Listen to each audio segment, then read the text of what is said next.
Good afternoon, ladies and gentlemen, and welcome to the November 18th, 2025 meeting of the Town of Chatham Select Board. Please note this meeting is being recorded and will be available shortly hereafter for scheduled and on-demand viewing on any smartphone or tablet device. If anyone else is recording the meeting, including the use of AI note-taking apps, please notify the chair. Seeing none. Pursuant to Governor Healy's March 28, 2025 signing of Chapter 2 of the Acts of 2025 extending certain COVID-19 measures adopted during the state of emergency, suspending certain provisions of the Open Meeting Law of Massachusetts General Laws, Chapter 38, Section 20, until June 30, 2027, this meeting of the Chatham Select Board is being conducted in person and via remote participation. Every effort will be made to ensure that the public can adequately access the proceedings as provided for in the order. A reminder that persons who would like to listen to this meeting while in progress may do so by calling the phone number 1-508-945-4410, conference ID 203-386-491#, or join the meeting online via Microsoft Teams through the link in the posted agenda. While this is a live broadcast and simulcast on Chatham TV, Xfinity Channel 1072, despite our best efforts, we may not be able to provide real-time access. We will post a record of this meeting on the town's website as soon as possible. First order of business is to establish a quorum. Ms. Davis? Present. Mr. Dykens? Present. Mr. Metters? Present. Mr. Smith? Present. And the chair is present. We have a very lengthy agenda, so we'll try to proceed expeditiously. First item of business is to approve a set of minutes from November 4th, 2025. Is there a motion to approve? Motion to approve. Is there a second? Second. The chair has one correction. Does anyone else have any corrections?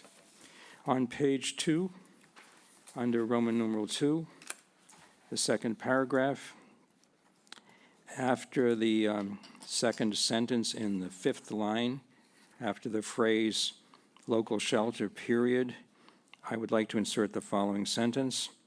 Chair Nicastro declined the request due to open meeting law considerations. Chair Nicastro declined the request due to open meeting law considerations. With that, I'll take a vote. Ms. Davis? Aye. Mr. Dykens? Abstain. Mr. Metters? Aye. Mr. Smith? Aye. And the chair votes aye, so it's 4-0-1. Next, public announcements and agenda item requests. The chair has a couple, but I'll defer until we hear from others. Any board members with no requests? Mr. Smith. Yep, thank you, Dean. Last week I had the opportunity to, and with some others, to attend the event at the fire station recognizing some employees who really did their utmost and kind of above and beyond to a degree. Apparently a medical emergency had been brought to the police station, and in the police station lobby there was 4 officers that conducted life-saving actions to save the person, and those were Sergeant Liz Thompson, Sergeant Christopher Vardakis, Officer Richard Spalding, and Officer Joseph Pagliario. And I thought that it's appropriate that we not only recognize them at the fire station, but the elected officials do so as well. Additionally, Deputy Harbor Master Marshall Burke came across a serious motor vehicle accident in North Chatham and really performed life-saving medical care until paramedics could show up, and I just wanted to recognize those folks. Thank you. Well stated. Any others from the board? Any public announcements or agenda item requests from the audience? Ms. Giorgio.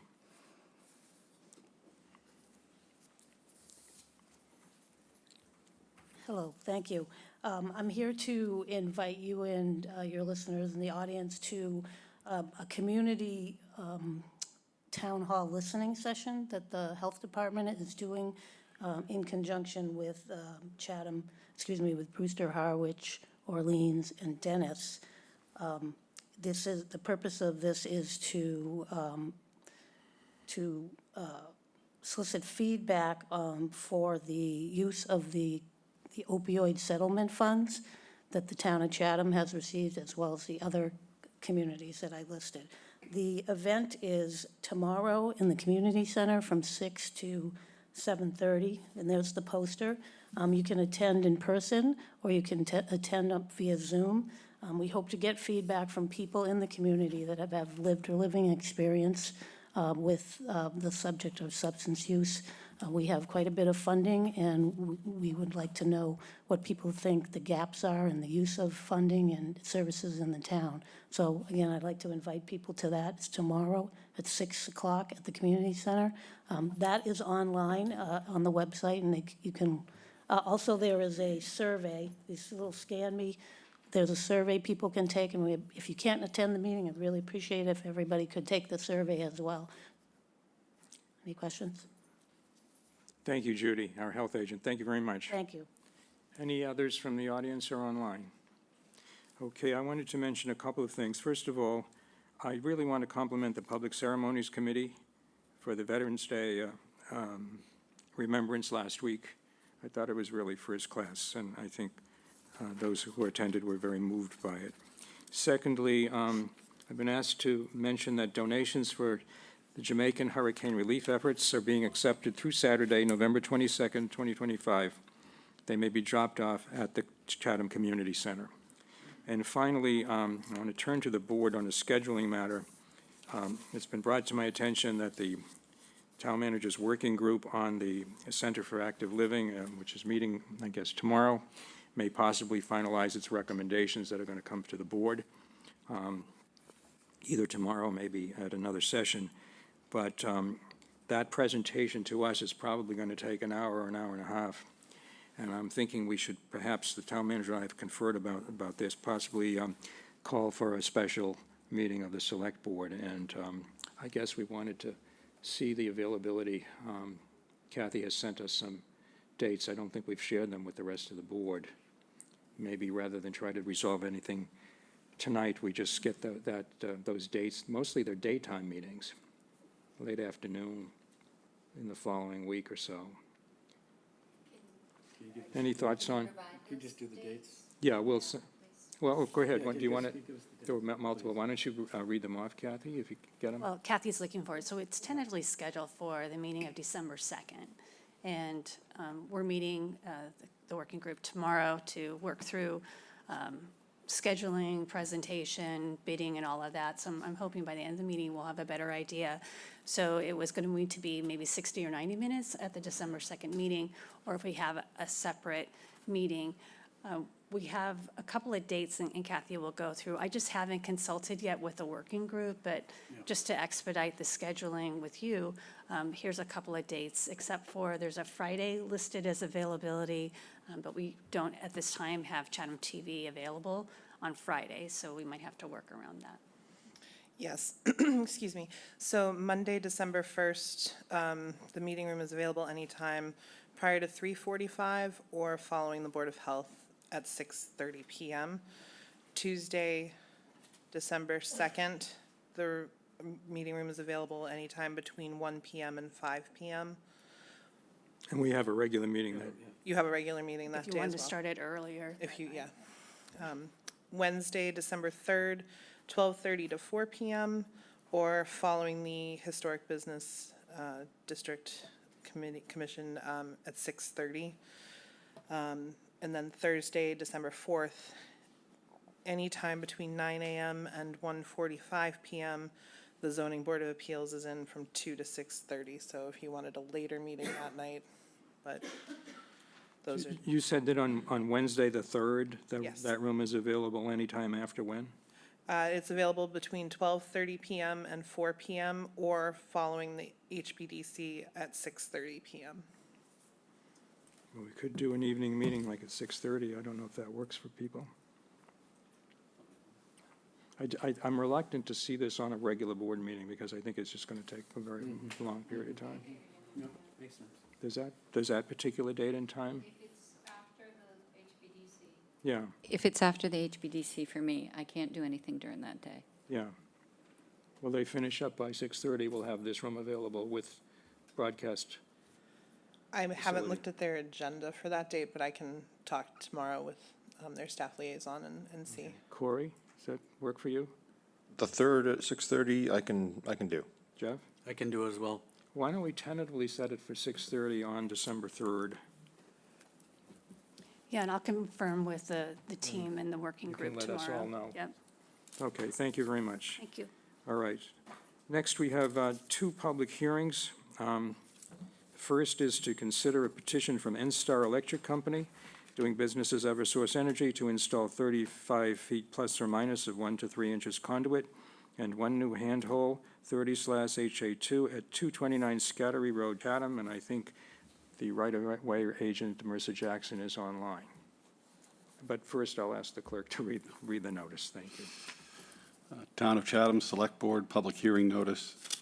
The Chatham Select Board will hold a public hearing at 5:30 PM on Tuesday, November 18th, 2025, in the large meeting room of the Town Office Annex, 261 George Ryder Road, Chatham, Mass., and remotely via Microsoft Teams platform to consider a petition from NSTAR Electric, doing business as Eversource Energy, to install 35 feet plus or minus of 1 to 3 inch conduit and 1 new handhold 30/HA2 on Scattery Road. This construction is necessary to provide new underground service to a customer located at 229 Scattery Road. The public is welcome to attend the meeting in person or participate via the link, the meeting posted agenda.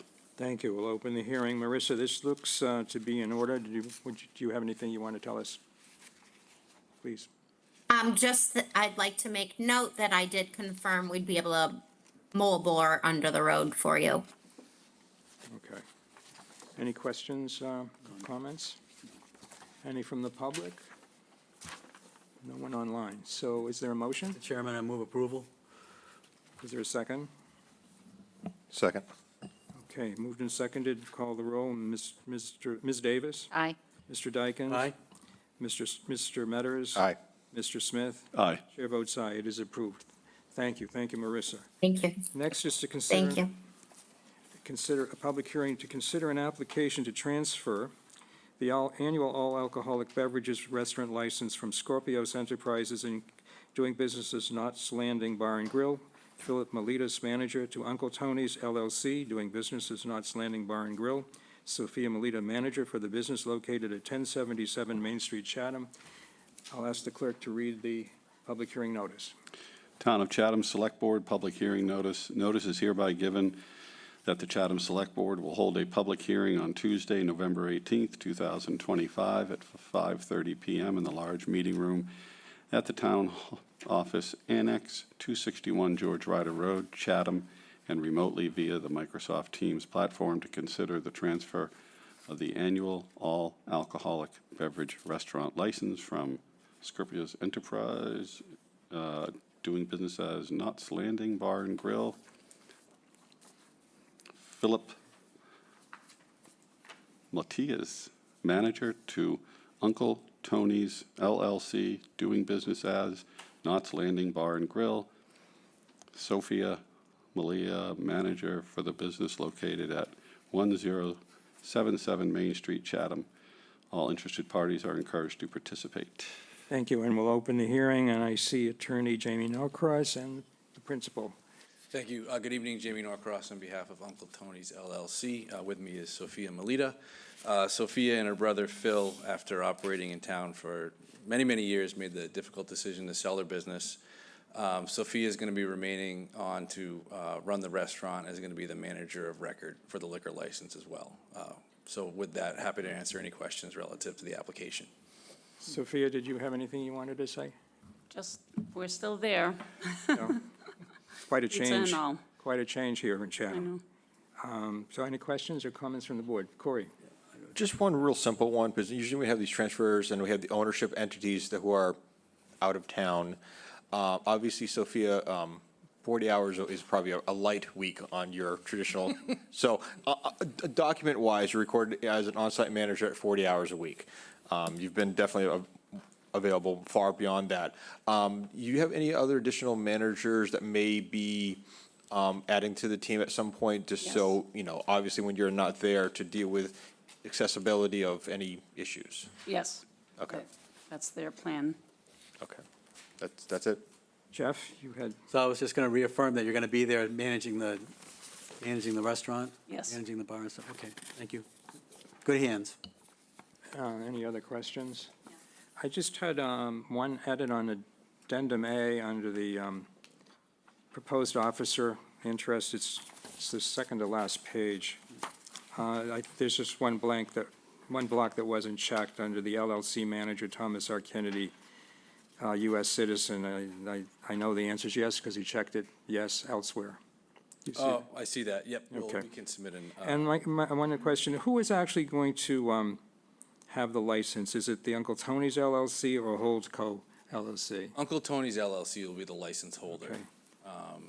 They just, as part of the ABCC application, you have to list when it's the different ownership levels Okay. of that. I just have a question for Sophia. Is the cuisine going to change? What's going to, Right now, everything's going to stay the same. Okay. Knott's Landing and New England Pizza. we're happy to hear that. Thank you. Any comments or questions from the public? And none online. Okay, I'll accept the motion. Mr. Chairman, I move approval. Is there a second? Moved and seconded. I'll call the roll. Ms. Davis? Aye. Mr. Dyken? Aye. Mr. Metters? Aye. Mr. Smith? Aye. The chair votes aye. Congratulations, good luck. Thank you. Next, we have listed a consent agenda, but that's because we're required to under our protocols. We have no items for the consent agenda tonight. We'll move on therefore to Chatham Wells PFAS and drinking water testing and pumping update for October 2025 with the Director of Public Works, Mr. Faley. Welcome. Thank you, Mr. Chair. Rob Faley, Director of Public Works. So I'm just going to go over the October monthly water report. So the wells have been pumping 6 to 15 hours per day for last month.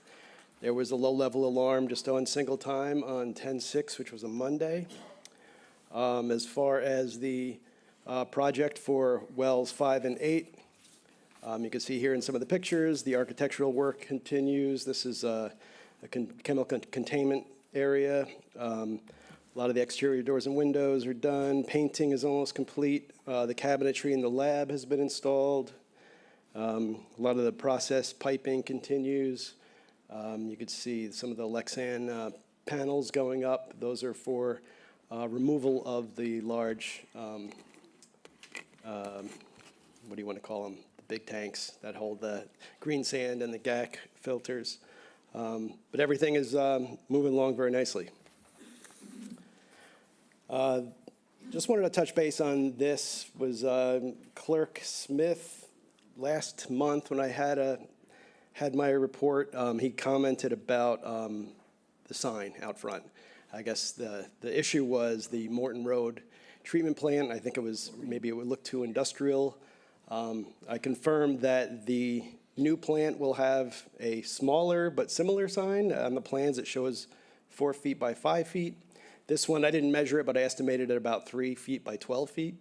Does have like fake wooden columns on either end, and it's pretty much a weatherproof panel that notifies the address and what the plan is.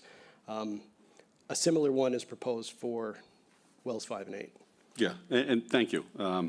My only point about the Morton Road one, because I was kind of in some of the discussions when they put it up, was it didn't need to be where they originally put it, which was out by the road, and it certainly didn't need to be that big.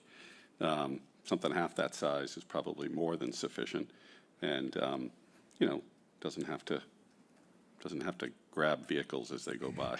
But thank you. Understood. And I think you'll get your wish, so hopefully. So we go to now wells 10 and 11. So as you know, last month I reported that well 10 is pumping into the town's water. DEP required us to do a test of the combined water with 10 and 11, a PFAS test. It came back at 6.31 parts per trillion, which is below the Massachusetts standard of 20 parts per trillion, and it's still well below the 10 parts per trillion that would require us to do more frequent testing But as you know, EPA has proposed a 4 parts per trillion. That was pushed back from 2029 date. Now it's 2031. Who knows what the status will be going down the road. But I have consulted with Weston and Sampson. We're going to have a contract with them to kind of do a study, give us a path forward. What's the best opportunity for us to treat water at 10 and 11 so it can continuously supply Chatham's water? Could be something that's seasonal. I mean, I know there's room inside the plant. We can do some smaller tanks. We can do something where if we're only pumping in the summer, they have like these package plants that you can bring in. They're prefab and you just set them in the parking lot basically and run the water through them. Or we could do something more robust. So they'll give us some proposals, some discussion points and things if we want to go forward with one of those plans. That'll be something on a future report. I'm happy to answer any questions if you have any on that. Yeah, well, Rob, so the levels right now are at safe levels. They're below any standard that we need to be comparing ourselves against. That's correct. And it's still being combined with all the other water in Chatham, which is all non-detect. So it's being diluted quite a bit. So that's just the water as it's being pumped, combined from wells 10 and 11. Okay, thanks.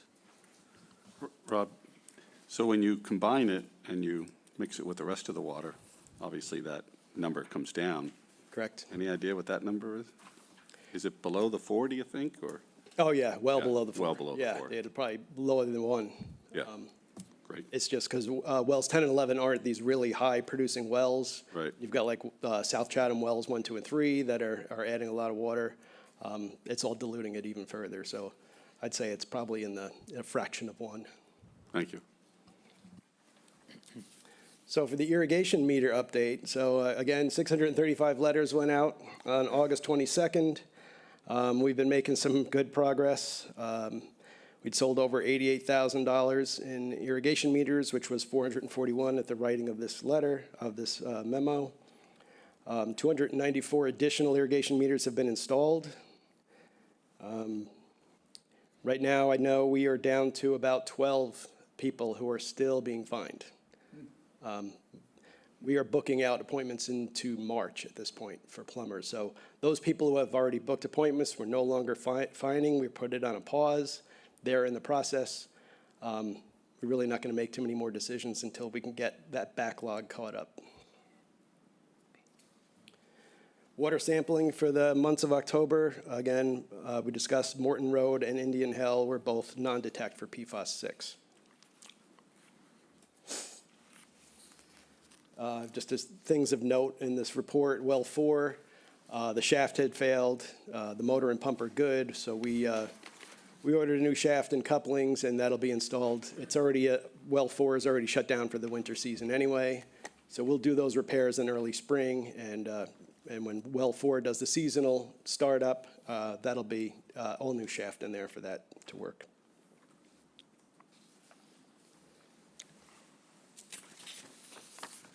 Nothing else noteworthy in there.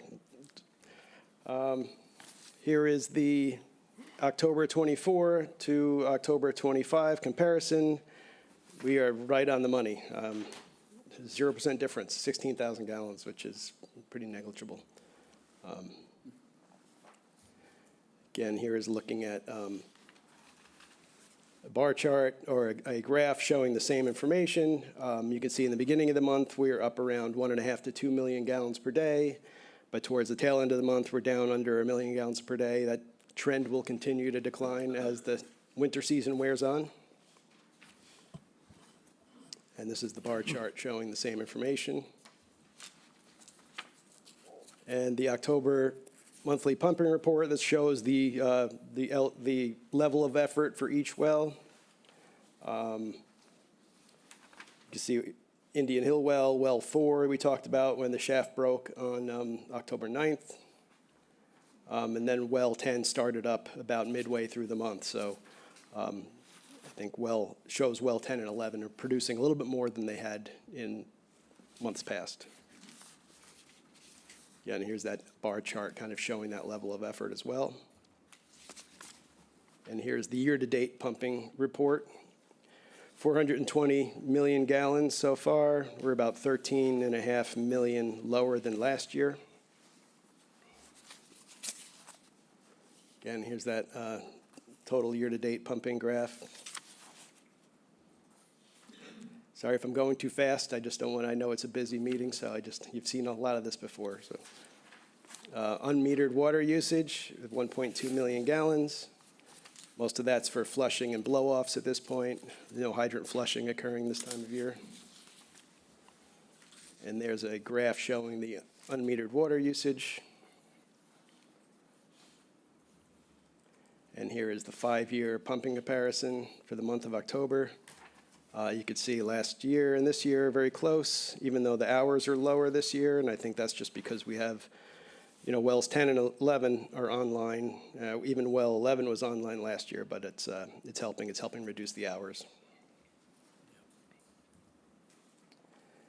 And this next slide is the Chatham USGS observation well. It appears that groundwater has started its seasonal recharge, although it did spike and it's kind of stagnant for now. It floundered a bit last year, as you can see with the fluctuations. Time will tell. We've had some pretty good rain recently. I know we've had 6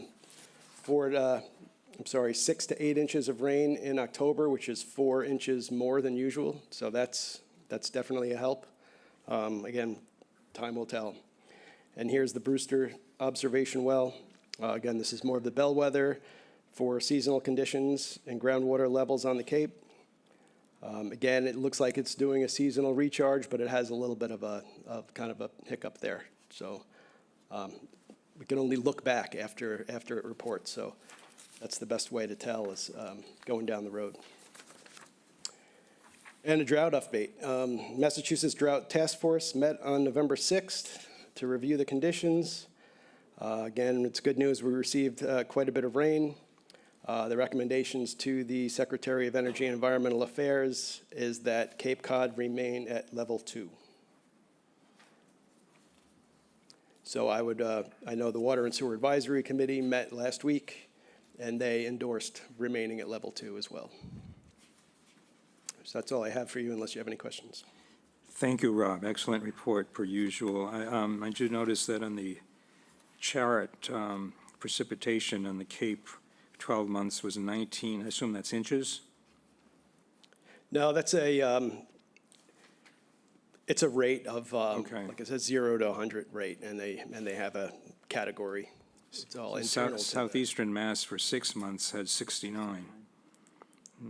It's just the Cape and Islands are really doing poorly. Any questions from the board or from the audience?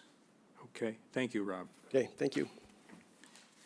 Next, public comments on the business agenda. This is for anyone who wishes to speak now. We do have contemporaneous public comment later on individual items. Yes, Elaine Gibbs.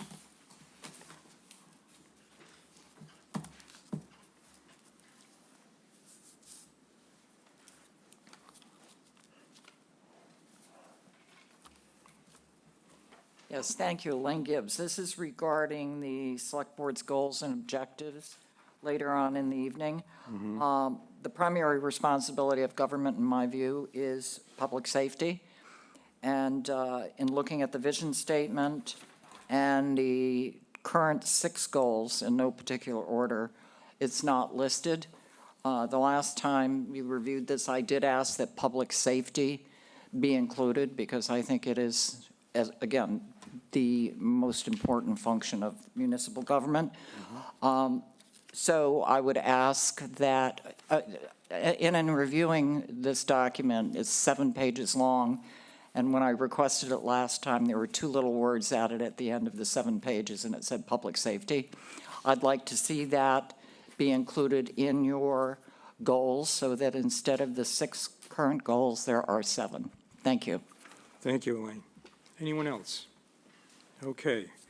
Now we'll go on to the business agenda. We have a bunch of seasonal liquor licenses, most related to the holidays, I think all of them. Discussion of town council review of letters relative to 127 Old Harbor Road and a vote on whether to proceed with the design guidelines. Discussion on the use of the consent agenda. Discussion on landscaping and signage at pumping stations. recommendation from the Golf Advisory Committee regarding an increase in golf rates, recommendation of the Parks and Rec Commission to grandfather certain businesses under the facility use policy, goals and objectives of the Select Board, and then committee appointment for the Open Space Committee. So we'll proceed one by one. We'll start with considering requests to extend certain seasonal liquor licenses. Consider special one-day licenses for the holiday stroll. The first is for Michael's Custom Jewelry, December 12th, 2025, from 5 o'clock PM to 10 o'clock PM at 579 Main Street, Chatham. Shauna. Yes, so first I wanted to, Shauna Neely, licensing agent, first I wanted to request the board. Oh, yes, I skipped over, I'm sorry. okay. This is a separate item. This is to extend seasonal liquor licenses. Why don't you present that, please? Sure, give your annual approval to allow seasonal licensees to extend service under their liquor licenses through January 15th is the latest date with approval by the Select Board. You can see in the report, Vera on Main is requesting through New Year's Eve, Pisces through, and Captain's Table through January 1st, and Chatham Moods and Chatham Sunrise Cafe through January 15th. Thank you. Do I have a motion Motion to approve? as recited? Is there a second? Cited. Second. Okay. Any discussion? All right, I'll call the roll. Ms. Davis? Aye. Mr. Dykens? Aye. Mr. Metters? Aye. Mr. Smith? Aye. Chair votes aye. Thank you, Shauna. Thank you. Okay. Now we'll go on to Michael's Custom Jewelry. Yes, please come identify yourself, sir. I'm Mike from Michael's Jewelers. How are you? Thank you. So did you want to say anything about this? I'm looking for the license from 5 PM to 10 PM and the stroll, the wine license. Okay. Did we get his last name? I have it, yes, Burris, yes. Okay. Any questions or comments from the board? Is there a motion and a second? Move approval. Second? All right. Call the roll. Ms. Davis? Aye. Mr. Dykens? Aye. Mr. Metters? Aye. Mr. Smith? Aye. Chair votes aye. Thank you. Thank you. Have a good Good luck. night.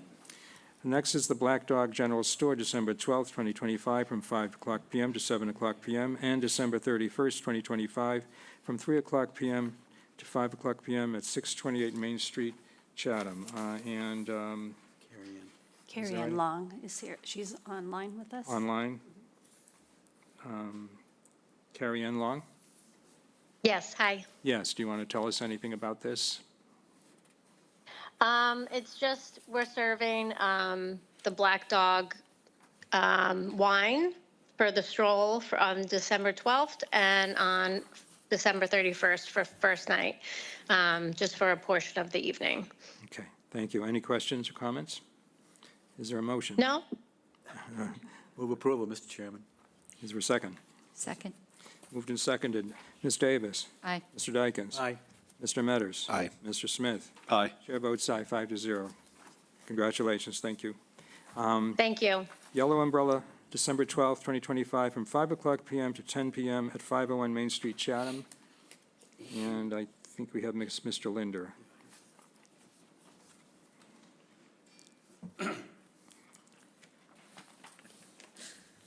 Eric Linder, Yellow Umbrella Books. Looking to serve champagne or sparkling wine from 5 PM to 10 PM on Friday night, the night of the stroll. Thank you. Any questions or comments? Corey? No, the public doesn't usually probably look at all this, but I do like your map. You know, we got references for Canada and Europe and Mexico and. Well, I appreciate that. I, thought I should have a rudimentary knowledge of geography in No. order to serve alcohol on the stroll. No, I move approval. Is there a second to Mr. Metters? Second. Moved and seconded. We'll call the roll. Ms. Davis? Aye. Mr. Dykens? Aye. Mr. Metters? Aye. Mr. Smith? Aye. Chair votes aye. Good luck. Thank you all. Thank you. You don't need a compass.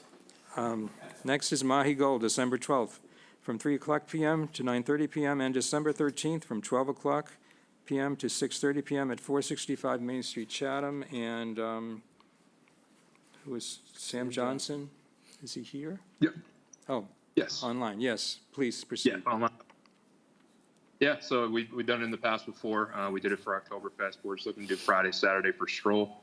And then our bartenders, quote unquote bartenders, so myself and my wife, we're tip certified now with it. So that's about it. Okay. Any questions or comments? Is there a motion? Move approval. Is there a second? Second. Moved and seconded. Ms. Davis? Aye. Mr. Dykens? Aye. Mr. Metters? Aye. Mr. Smith? Aye. Chair votes aye. Thank you. Good luck. And Appreciate it. Thank you. Sundance Clothing, December 12th, 2025, from 5 o'clock PM to 10 o'clock PM at 497 Main Street, Chatham. And April Cabral, are you there online? Actually, this is Meredith, her assistant manager Okay. at the store. Hi, how are you? Good. So we'd like to apply for our special license for the night of the stroll from 5 to 10. Okay. Any questions or comments? Any motion? I just want to say, Go ahead, please. no, I was going to say we will be serving Prosecco. The owner will be checking IDs at the back of the store, and we plan to have 2 people at the front door to make sure the cups don't go out, leaving with alcohol, Okay. per usual. Thank you. Mr. Chairman, move approval. Is there a second? Second. Moved and seconded. Ms. Davis? Yes. Mr. Dykens? Aye. Mr. Metters? Aye. Mr. Smith? Aye. Chair votes aye. Thank you. Good luck. Thank you. The last is the Squire Shop, December 12th, 2025, from 12 o'clock PM to 12 o'clock AM, and December 31st, from 12 o'clock PM to 12 o'clock AM at 465 Main Street, Chatham. And Ann Day? Hi, I'm Ann Day. I'm one of the managers at the Squire Shop. We're just planning on serving Squire Lager. Both myself and my other co-manager are both tip certified, and we'll have an additional staff member by the door to make sure no one is exiting the premises without dumping their cup. Okay. Shonda, did you have something you wanted to say? Because I had a question. Have we allowed, on these dates in the past, the service to go till midnight? No, the latest service that the board has approved is until 10 PM. And I did want to express that these are all sent through Chief Anderson, and he did express concern about having this approved until midnight. Any comments or questions from the board? Corey? No, I just think to have a successful event, keeping the 10 o'clock kind of curfew we've put in place is equitable, and it keeps in line with the event and allows transition for everything else later on. So, I mean, I'm comfortable as long as we just let it go until 10 PM like every other license that we've been permitting. So that's just my opinion. Ms. Day, do you have any No, that's perfectly response to fine. that? Let You us know can if live we with need 10? to submit something else. Okay. Any other questions or comments? Okay, is there a motion, and the motion would amend each day to end at 10 o'clock PM on the 12th of December and the 31st of December? Mr. Chairman, I move approval of the request for 2 special one-day alcohol licenses for wine and malt beverages only for December 12th, 2025, from 12 noon to 10 PM, and for December 31st, 2025, from 12 noon to 10 PM at 488 Main Street, Chatham, for the holiday stroll weekend. Is there a second? Second. Call the roll. Ms. Davis? Aye. Mr. Dykens? Aye. Mr. Metters? Aye. Mr. Smith? Aye. And the chair votes aye. Good luck. Thank you. Thank you. Okay, next on the agenda, discussion of town council review of legal letters on 127 Old Harbor Road, and a vote on whether to proceed with the design guidelines. This was continued from our meeting of October 7th, 2025. I do want to make a few introductory remarks. 127 Old Harbor Road and the subject of housing has been before this board a number of times over the past several years. We've had split votes in the past on whether to put housing. I think my credentials historically in opposing housing on that property and keeping that for other municipal purposes are impeccable. At the same time, in the year, at annual town meeting in 2023, town meeting voted to change the use of this property from municipal to housing, and to authorize and direct the select board to place affordable/attainable housing on this particular property. And we have had several meetings over the past year, working with our Director of Housing and Sustainability to consider design concepts. And back, I believe, in June of this year, if I have my dates right, a pause was put on whether to proceed with design guidelines. And at that time, there was a split vote not to proceed. And I know in my own case, I voted not to proceed because it was not clear to me that anything was going to be done with those guidelines in the immediate future. But that was clarified at our most recent meeting with the advice that this would go directly to an RFP. And it was on October 6th that we received a second set of letters from two law firms articulating their legal theories of opposition to this, to proceeding with this. And it was felt by members of this board, including myself, that we should have our town council take a look at those to advise us on whether it was okay to proceed with design guidelines. And with that in mind, we've asked Mr. Jay Tallerman, our town council, to give us some advice on it, which is in the packet. Before I call on him to ask him to give an oral summation, because not everyone may have read what is in our packet, we did receive late this afternoon an email from Attorney Michael Ford, who is one of the two attorneys involved here. They represent abutters and neighbors according to their representation. It's very short. I want to read it because the public hasn't had a chance to read it. It was addressed to the town manager and to myself. Reference is made to the email from Town Council Jay Tallerman dated November 13th, 2025, contained in today's Select Board packet. My memo did not address the expiration or enforcement of restrictions governed by Chapter 184, General Laws, Chapter 184. As it is my opinion, the gift at issue constitutes a charitable trust, unaffected by the limitation imposed by General Laws, Chapter 184. Please bring this email to the attention of the Select Board at today's meeting, Mike Ford. With that, I'm going to turn to Jay Tallerman. And Jay, could you give the public and us a little summary of your advice to us on this matter? Sure, happy to do it.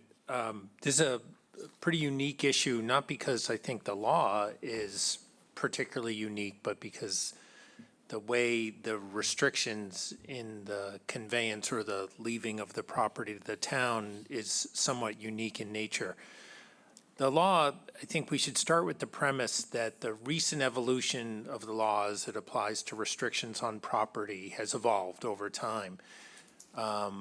It generally favors, as do most jurisdictions, situations where restrictions are not perpetual. And the current status of the law is such that it chooses and selects the certain kinds of restrictions that for public policy reasons should be considered perpetual. And those are generally the conservation restrictions, affordable housing restrictions, historical preservation restrictions. And the recent evolution of Chapter 184 of the general laws codifies that. However, there is existing law that preceded the most recent statutes, which we have to give full faith and credit to. And there's a specific statute that says that restrictions of any type are good for only 30 years, provided that restrictions relating to charitable or public purposes might be perpetual in nature. And then there'll be some more about that in a second. Here we have kind of a unique gift. It's relatively brief in terms of language, and there's two components to the gift, and they are not necessarily compatible. They're not necessarily incompatible either, but they're two very different components to the gift at question here.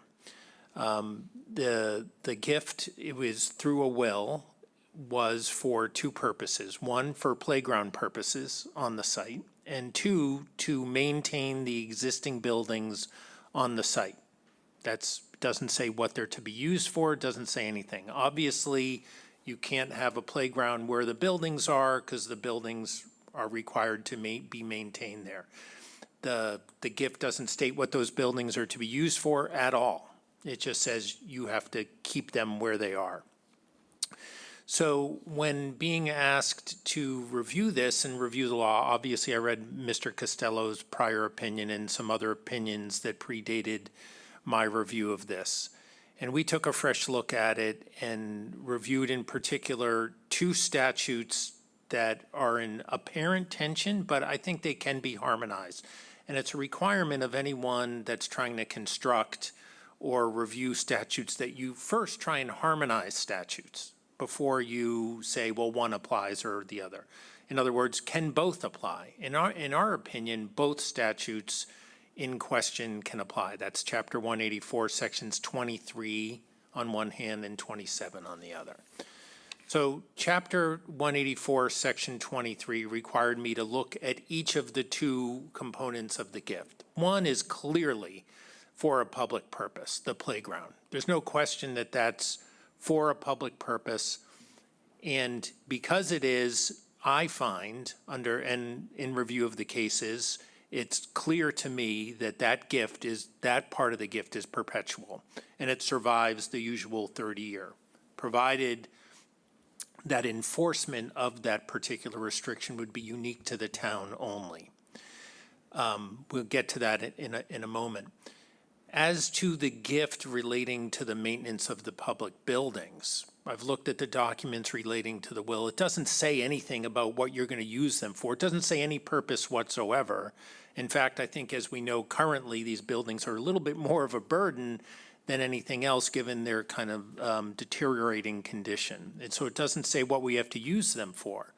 If it had said to be used for school purposes, or for some other kind, or for affordable housing, or for something else that had a public purpose to it, I would have concluded that it would be that component of the gift is perpetual as well.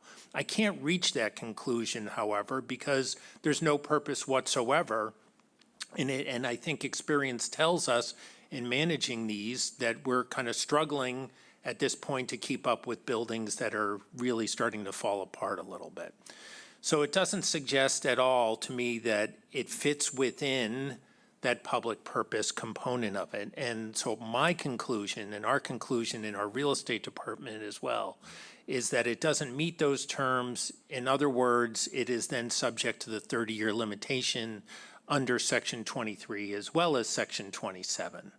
And in any event, that enforcement, to the extent that someone else wanted to try and enforce that restriction as still being applicable after 30 years, I find that the new Section 27 would preclude that type of enforcement. The only entity that could enforce is the primary beneficiary of that gift, which is the town itself, if to the extent there could be a disagreement. Now, there's no exact case law on this very unique situation where there's a split of uses and where there's a use or a gift that has no use attached to it at all. But looking at the history of the statutes and the preference that restrictions don't go on in perpetuity unless they fit into one of those categories that I've talked about, our conclusion is that it would be very defensible for the board to consider the restriction with respect to the component of the property where the building is as lasting only for 30 years, which was quite some time ago, thereby allowing the board and town meeting to vote to dispose of it if they wanted to. You don't have to. You could maintain it for as long as you like or make other use of the property. I think it's also important to note that for that component of the property, the non-playground portion of the property, there's no other restrictions on the use of that. So to the extent that even if you felt that you were obliged to maintain the existing structure for whatever period that you so desired, and it's up to you, it's your property, there's other components of that side of the property where you could do other things with, including more construction on that. So it gets a little more nuanced than that. There's some additional analysis that we did, but that is the basic summary of our opinions on this. Thank you. Did you want to offer any comment in regard to Mr. Ford's recent email concerning? No, I think that Attorney Ford, who I have a lot of respect for, he's a fellow town council, he's also a fellow moderator. I'm a moderator as well. He's a good attorney. I think his comment in that email today was just to note that his opinion isn't based on whether he agrees or disagrees on the issues under Chapter 184. He takes a different view of it regarding that he feels it's perpetual because of the charitable trust. I see no trust established here. We took a look at that issue. It did not appear germane to this issue. I understand why he would suggest that, but we don't feel it fits within those set of statutes. We feel that it's a restriction on the land and that that component, part of it survives and part of it doesn't survive. Yeah, I agree with you that he's a fine attorney, and B, I'm skeptical of seeing any indicia of trust law aspects in this particular donation. Okay, I'm going to throw it open to the board for any questions or comments, and then we'll get some public input, and then we can get into some deliberation about what to do here, because we had paused this because we got those letters. Council has responded, and it is his opinion that with respect to the portion of the parcel that is about 41,000 square feet, approximately, we can do what we want with it. Corey? I'll stick my neck out first. We've had a long history with this conversation, with this parcel. A lot of, feelings and, I've been very strong in my feeling about, the will of Marion Ellis and, not going against her will. But I also see this process being dragged out unnecessarily. I'm concerned about, where we're going to end up landing on this. I mean, we have one parcel that has the playground and the structures. It is one parcel. There is a fence that does exist on the property, so it is kind of defined about where the playground is and where the residence and the barn exists also. So it's, while not divided as far as on, property lines, you kind of see where the segments are. So, town meeting, and I cannot dismiss town meeting. Town meeting said, they were presented with reusing the structures for affordable housing project, and they voted in favor of it. The downside is the structures are not as good a condition as we'd hoped they were. Chatham has not been the best steward of that property, unfortunately. It's in a rough shape. I don't know to what extent it can be refurbished, if it's a tear down, whatever. But I think where I stand right now, I think it is in the best interest of all of us to take the best look on those structures, whether we get 2 or 3 units, I'm not really sure, move forward with it as the Will town meeting voted on it before. They said, let's move forward, we're using this property. And then the legal issues that are floating around out there, we'll let it fall where they may. I think if we can, balance this as best as possible, I think some of the, legal opposition may soften a little bit or may disappear. I don't know. I think some of this has to do with density, to just be blunt about it. But I do think that we can find a compromise, and I would be perfectly willing to move it forward, reusing the structures, looking hard at them. Do we have to rebuild them, design them, move them around a little bit, and then let all the other legal stuff fall in place where it may. So I'm open to a compromise on this one. Any other comments from the board? Jeff, and then Shereen. Well, yeah, I mean, thank you, Jay. I thought that was an excellent summation of what turns out to be a fairly nuanced issue. But I also know, as a select board member, I now have 2 different town council opinions that are somewhat coherent and that, kind of give me or allow us to move forward with the building piece of property the way we would like to and the way town meeting voted. So I'm very I think what's on the table tonight, or what we're discussing tonight, is moving forward with design guidelines. I'm not sure whether we're going to move that's what we postponed, if you will, a couple months ago. It wasn't whether they're going to build 2 or 3 houses or rehab this house or whatever. It was, are we going to approve the design guidelines and approve the expenditure of $15,000 for design guidelines that, and I wasn't at the select board meeting that, I think it was back in April, I was away, but you guys had I thought, a really fruitful meeting where you hashed out 2 or 3 different scenarios of what you might consider doing on that property. I think it boiled down to, there was one, and I haven't gone back and looked, but one scenario where there were 3 buildings and another one there were 2, and pretty tasteful buildings, not overwhelming the community with 2 or 3, even 4 units therein. So I'm not adverse to continuing down that path and getting a vote for expending the $15K for the design guidelines for what was, I believe, a very fruitful discussion amongst the board members at the time. It has dragged on a long time. I do believe town meeting was resounding in their support for doing affordable/attainable housing here. We don't know what kind of, what the economics of it are, or how we're going to define it, whether affordable or attainable, but using this property for that purpose and without overwhelming the property, I'm interested in creating housing. So maybe more than 2 units, maybe 3 or 4 units, but, livable units, but 2 buildings. I'm not interested in building 1,000 buildings here. So those are my thoughts. And I thought Jay's handling of the explanation of how we could do with the building kind of what we want at this point, and that our traveling down an affordable attainable housing use was not untoward. It's okay. So I'm very comfortable with his opinion, and I want to move forward. Thanks. Thank you. Shereen?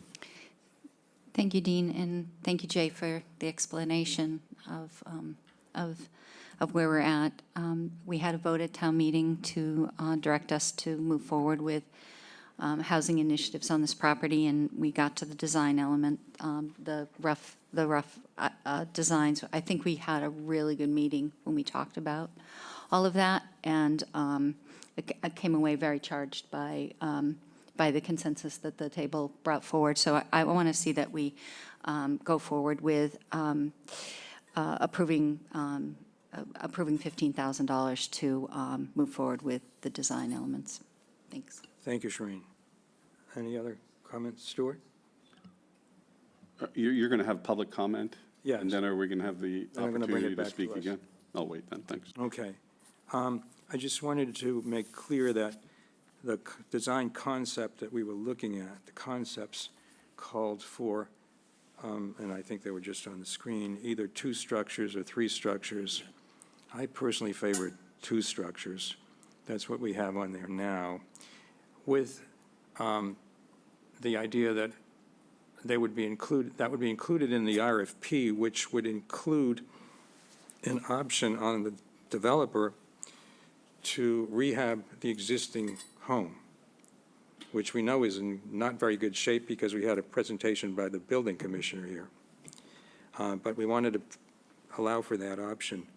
I guess I want to hear from the public before deciding which way I want to go on this, but I'm satisfied on the legal side that we can proceed.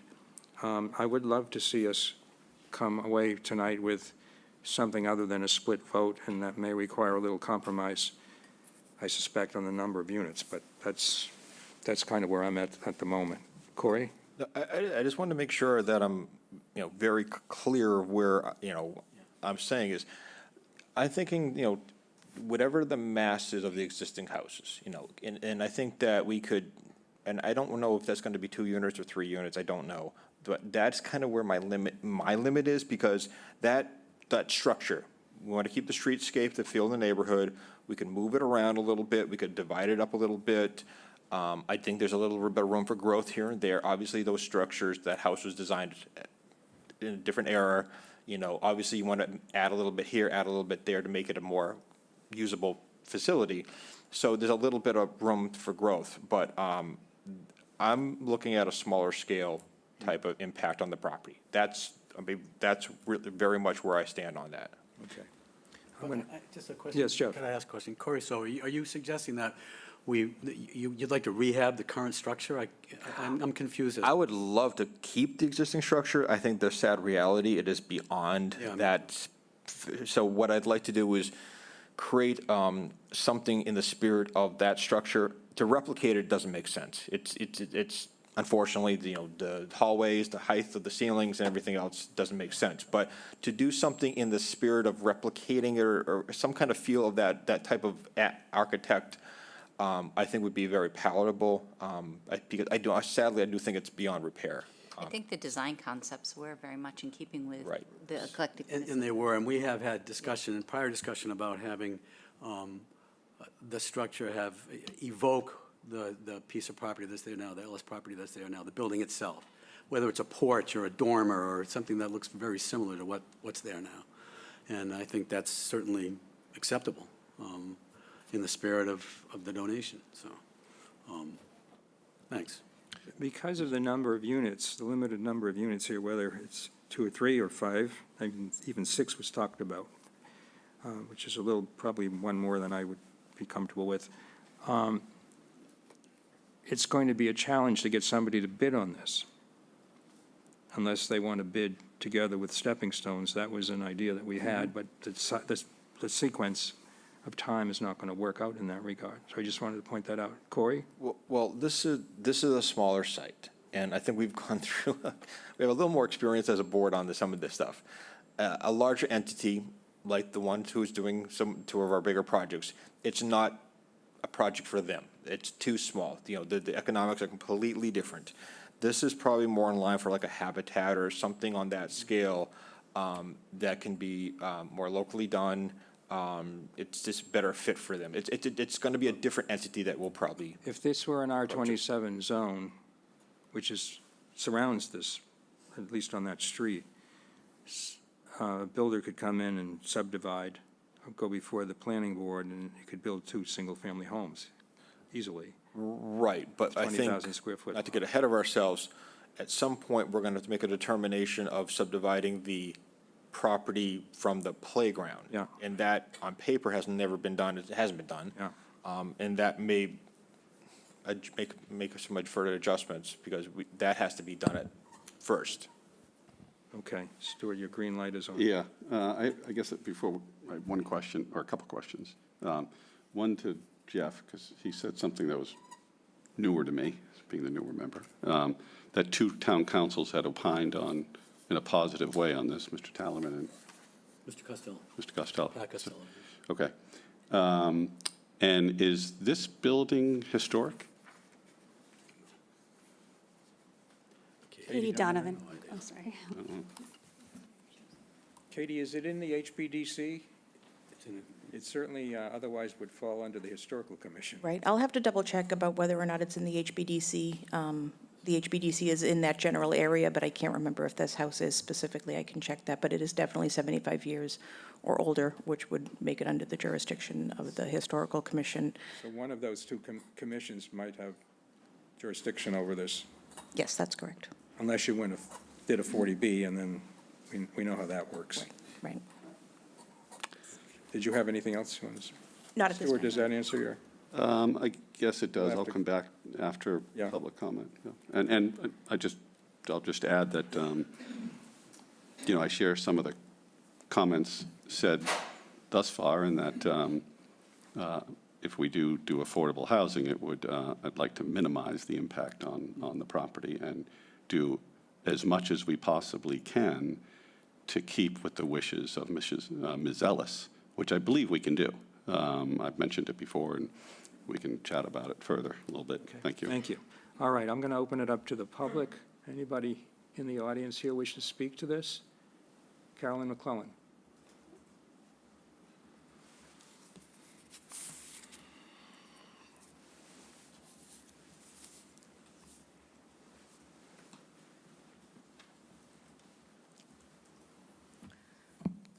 Hello, everyone. Carol McClellan, South Chatham.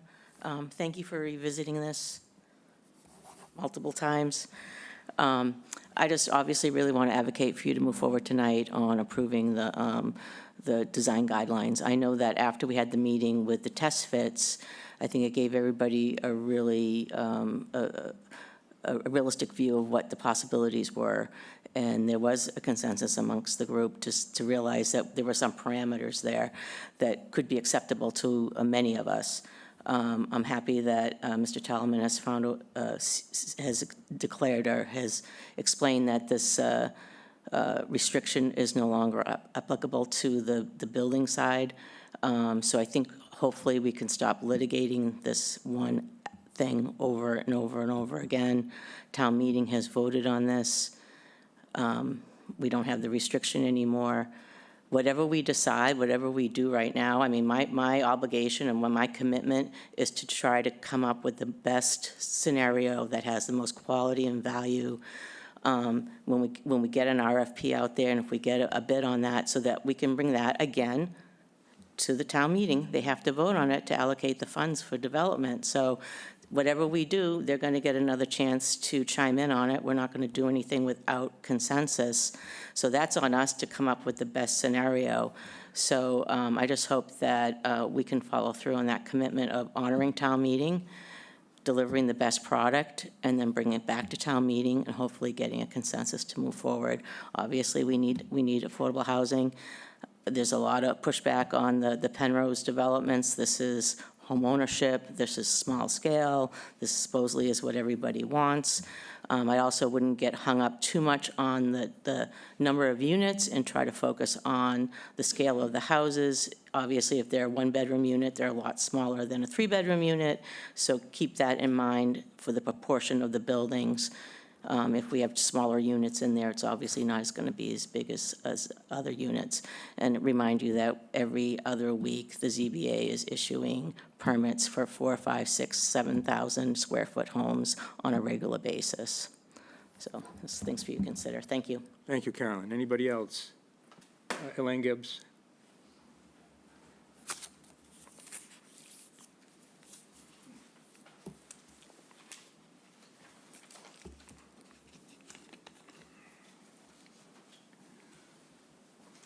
Thank you, Elaine Gibbs. The property, that house was built in 1893, and I can't believe we don't know that when we've been dealing with this for so many years.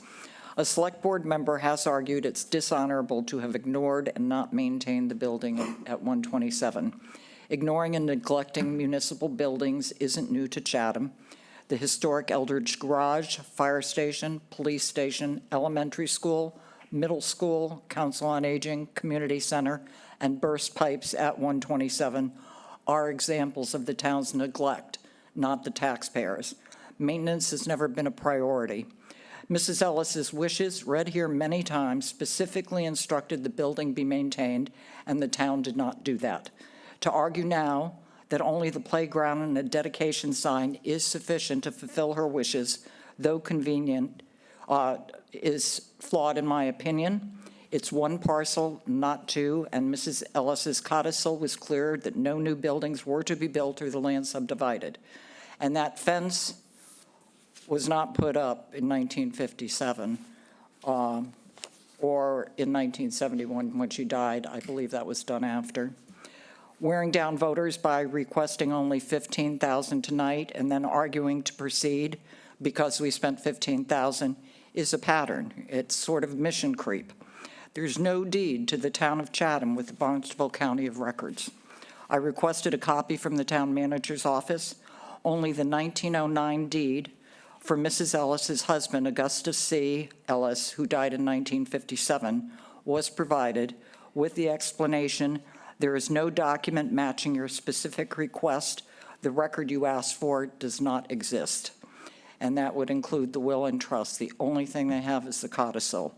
Even with the will and codicil, a deed is a legal instrument that conveys title to the municipality. Without a deed, the transfer may be considered incomplete, leading to legal risks regarding property rights. The solution to the 30 years versus in perpetuity question shouldn't be a war of attorney case law opinions about loopholes, especially when the town's decision to move forward and build this housing will be irreversible. And I think tonight's discussion is a good example. We have two more opinions that again are totally different from before. It can be easily settled. At the January 11th, 2022 Select Board meeting, when 3 of you were present, Town Council Costello advised you to get an opinion from the Attorney General's Public Charities Division that's responsible for the proper application of charitable municipal gifts and preventing breaches of trust and the intent of the donation. He provided a copy of his written opinion, which was in the minutes of those meetings. And there was to be a referral to the Attorney General and a cypre doctrine ruling from the Superior Court in order to alter the terms of the gift from in perpetuity to 30 years. A charitable gift of land to a municipality in perpetuity is generally not subject to the 30-year limitation. It is well-established exception to the rule against perpetuities. When land is donated and accepted with perpetual restrictions, as was the case here in 1971, the municipality assumes a perpetual responsibility for management and enforcement to honor the donor's intent. So they knew when they took it in 1971, it was in perpetuity. Under Mass General Law, Chapter 214, Section 10B, the cypre doctrine allows the Superior Court to modify the purpose of a charitable gift if it becomes impractical, but it must be consistent with the donor's original intent. The 30-year rule, which would normally extinguish such restrictions, doesn't apply to gifts for charitable purposes without a Superior Court cypre ruling. Instead of being ignored, had Attorney Costello's opinion and recommendation been followed 3.5 years ago, I don't believe we would be here today.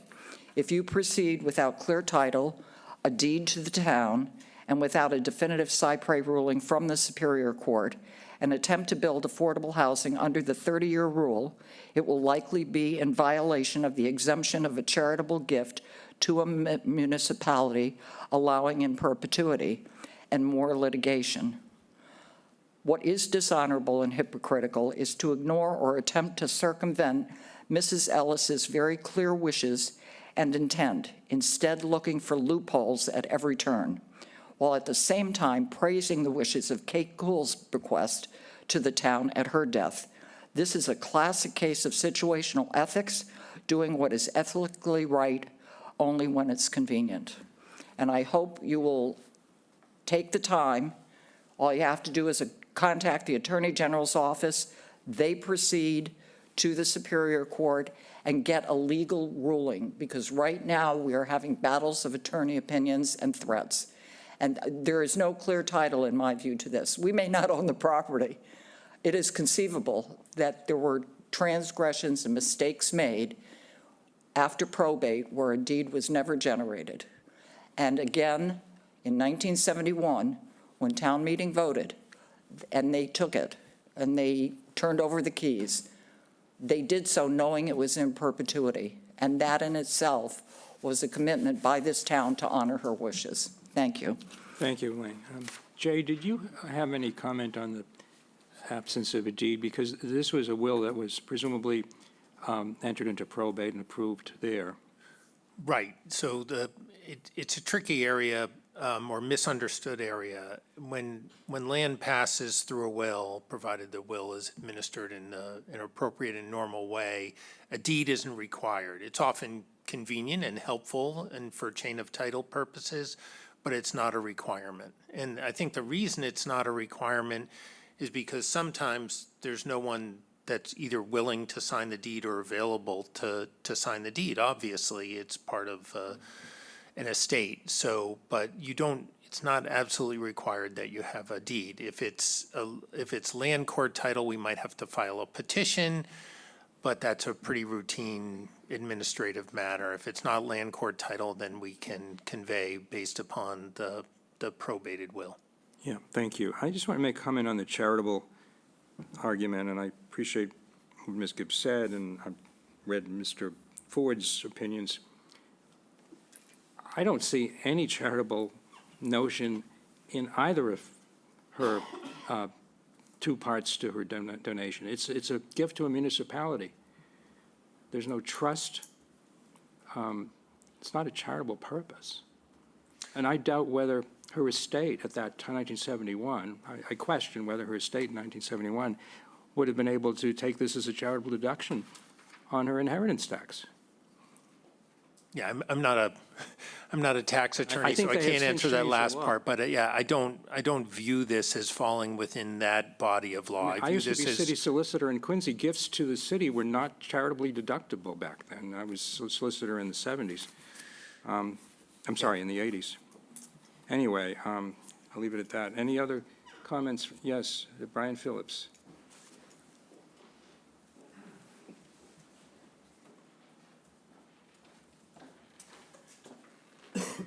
For the record, Brian Phillips, 374 Orleans Road.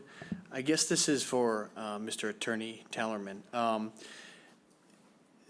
Regarding the wishes of the Ellis property and the will, where would I find the will so I could read it myself?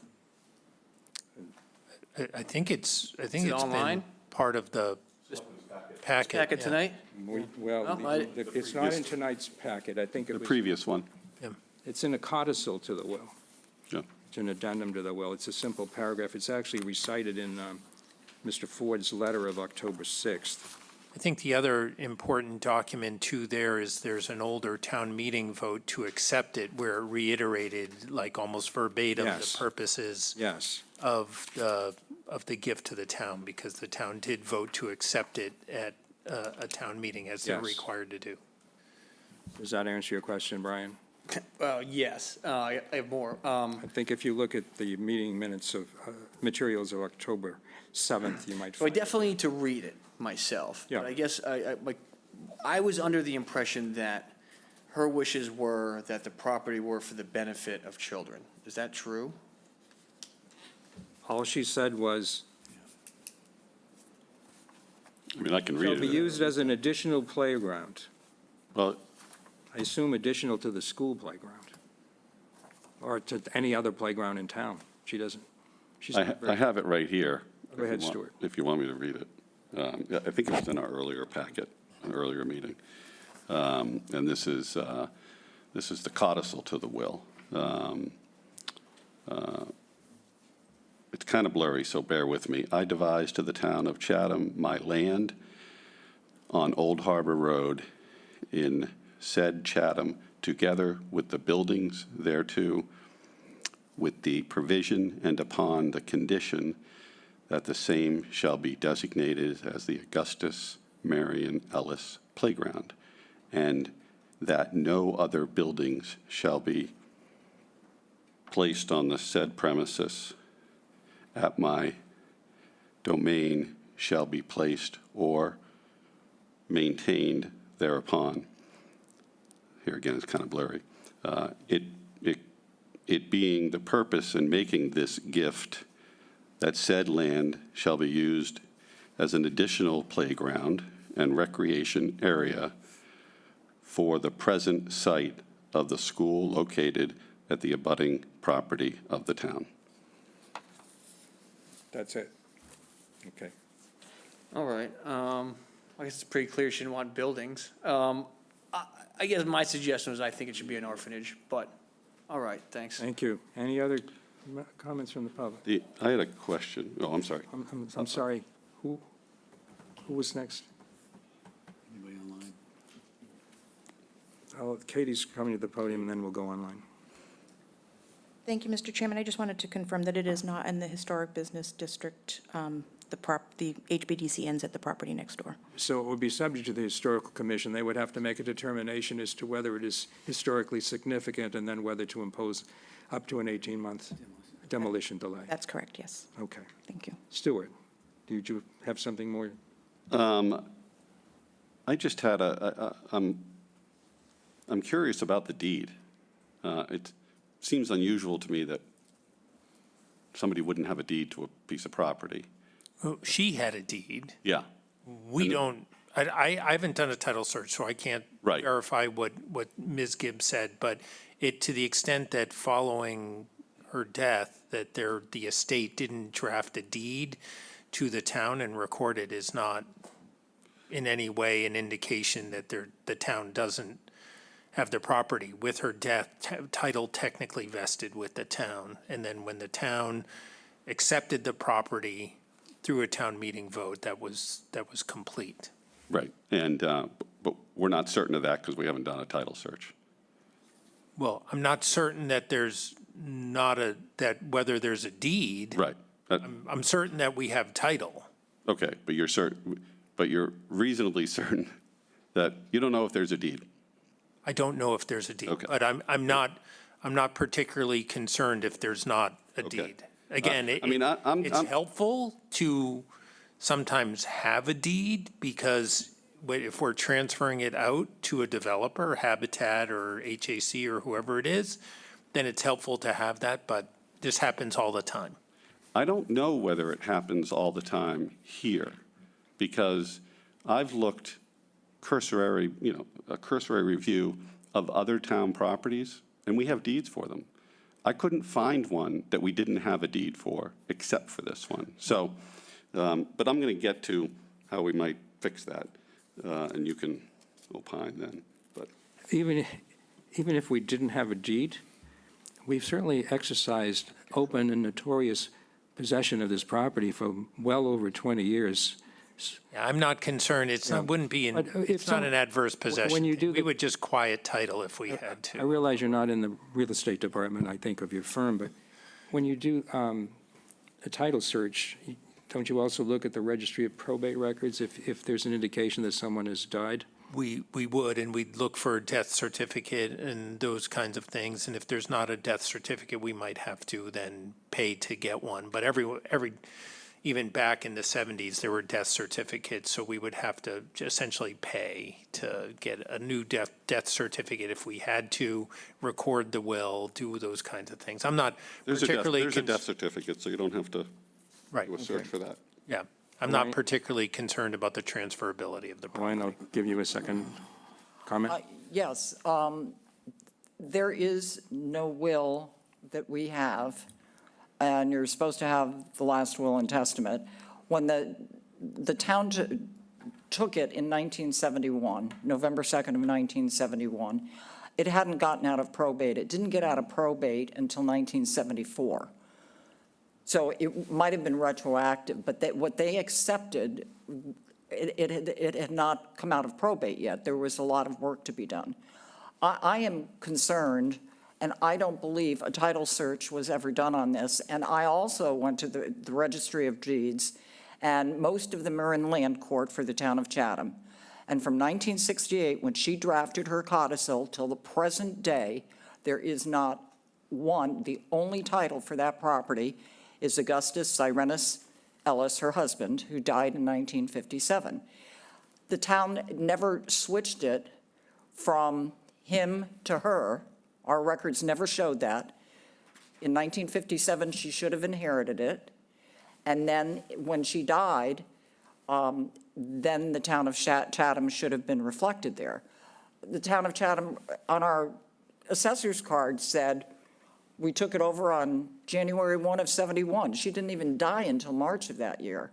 So the records are really bad. And I think for a municipality, we should be doing a much better job here. We should have her will, her last will and testament. This is only the codicil to that will, and we don't have that last will and testament. The only way you get that is by doing a title search. And so to say we don't really need a deed, it's just an administrative thing, they're all there for the town of Chatham except this one property.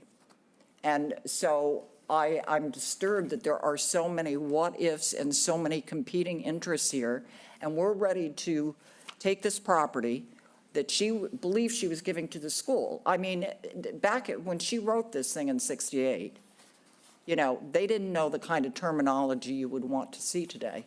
She gave one piece of land. She wanted it part of the school. She didn't say it was two pieces of land. She asked that there be a sign and a playground because it was next to the school. But it was one piece of property. And to try and find loopholes to get around this, when I think we all know really very well what her wishes were, and we're the ones that didn't maintain the building. That wasn't her fault. She asked that it be maintained, and you accepted it on that basis in 1971. and you accepted it in perpetuity. And now you want to change the rules. And I think it's really, it's something you might see somewhere, but you shouldn't see this in a municipality. We should have all our ducks in order. And to say that nothing exists, that all you have is this codicil to work off of, no deed, no last will and testament, no final probate, nothing, I think is really sloppy.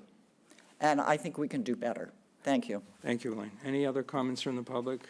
Any online? I see none. Okay, I'm going to bring it back to the board for discussion, deliberation, and hopefully a resolution. Anyone want to speak? Well, I'd like to make a motion to expend the $15,000 and continue the design guidelines on 127 Old Harbor Road, as was our intent to a couple months ago. And then when we get the design guidelines, let's see where we are. I'm sure there can be two tasteful buildings there with units that I think will provide housing for our citizens. We've effectively used the building for storage and for the harbor master storage and for the water department, and we've used the building as a municipal use for years. Maybe we can do a title search as well along the way, but I'm not concerned at all about our ability to use this property now. I'm not. I have two really good legal opinions, and we have a need here in town that I think supersedes any other, this is the town's will. And we can do it well, and we can do it tastefully, and we can do it in sync with the neighborhood and provide housing for folks. And I hope we provide housing that's attainable, ownership, and that we can provide for our employees in town some housing. Now, more to come there, but that's my intent. My intent's not to, I want to provide housing for our citizens. And I want to do it tastefully and as many as we can tastefully. That's where I am. I move the $15,000. Let's please move this forward. Let's look at the design guide. Let's get them back here. Let's have another discussion. Thanks. Your motion, 15,000. that's for the design guidelines that talked about, Yeah, as I recall, five or six units. Yeah, That's what it was. I'm not prepared right now to say 5 or 6 units. I like the notion of 2 buildings, but we had design schemes before that had 2 or 3 buildings. Yeah. And so I think we provide them with the ability, the money, the approval to come back to us with design guidelines with that property developed, and let's see what we come up with. Let's see where we are. I mean, Okay. I think there's room here for some really good use of that land. Mr. Dykens has made a motion. Is there a second? I'll second. It's been moved and seconded. Is there any discussion? I have a question for Katie. Then I have a follow-up with you. Okay. Katie, when Gloria was here to discuss this the last couple of times, she talked about using 40B on this property because that would be the angle to get more than, I guess, 2 units, because otherwise, right now, it's one home on that property, and it's zoned municipal, I believe. Right, so it is currently zoned municipal. In order for anybody other than 40B, we would have to rezone it to the abutting residential property, which would be zoning district, which is R20. Under municipal, we can do a 40B. Yeah, And that would require at least 25% of the units to be affordable. I'd like this to be 100% attainable, which would mean the town would have to fully fund it, unless a builder came in and wanted to just do it on spec. Yeah, well, And for that purpose, we wouldn't have 5 or 6 units, right? Right, you wouldn't be able to get that density without the 40B.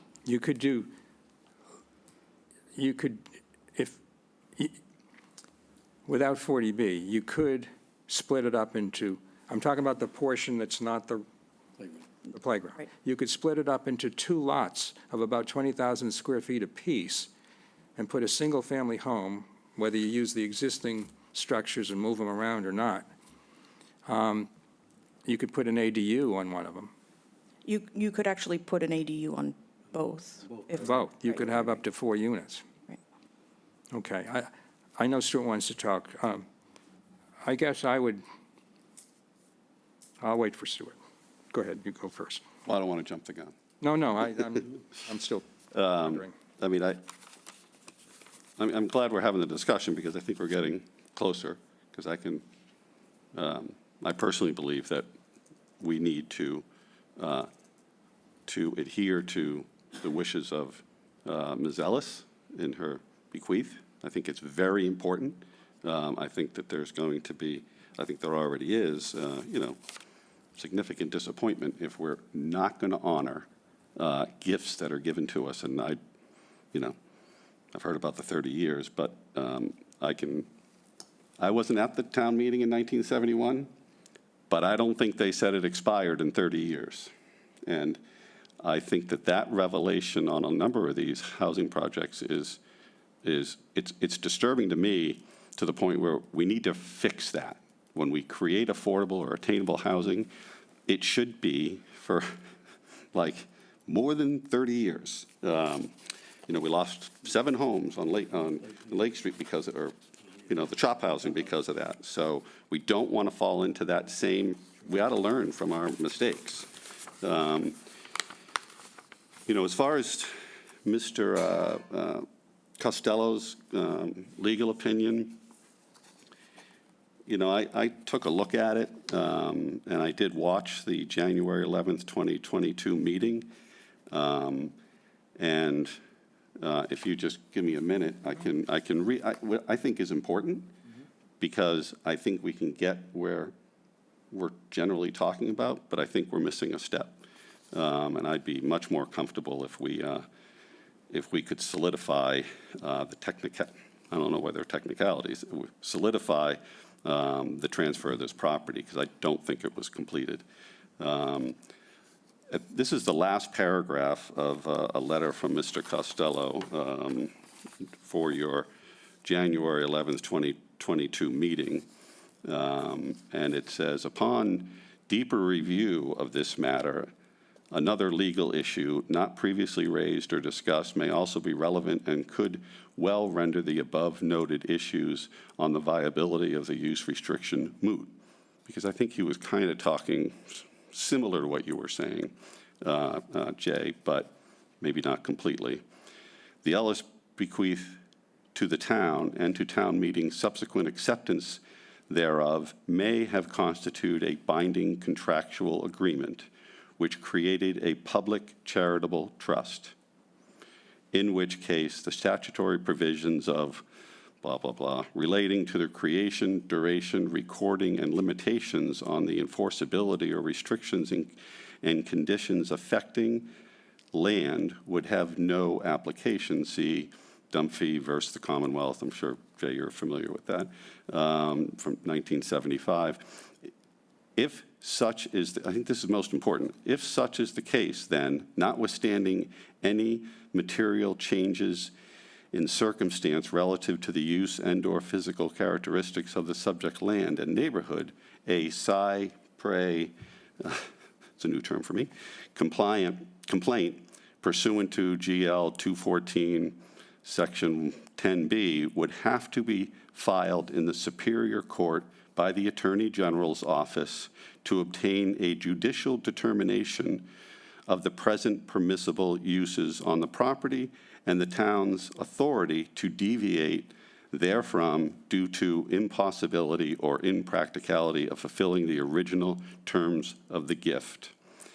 That's his last paragraph. I think it's really important that we follow through with that. I don't know why in 3 years it hasn't, but unless it has, I don't believe it has.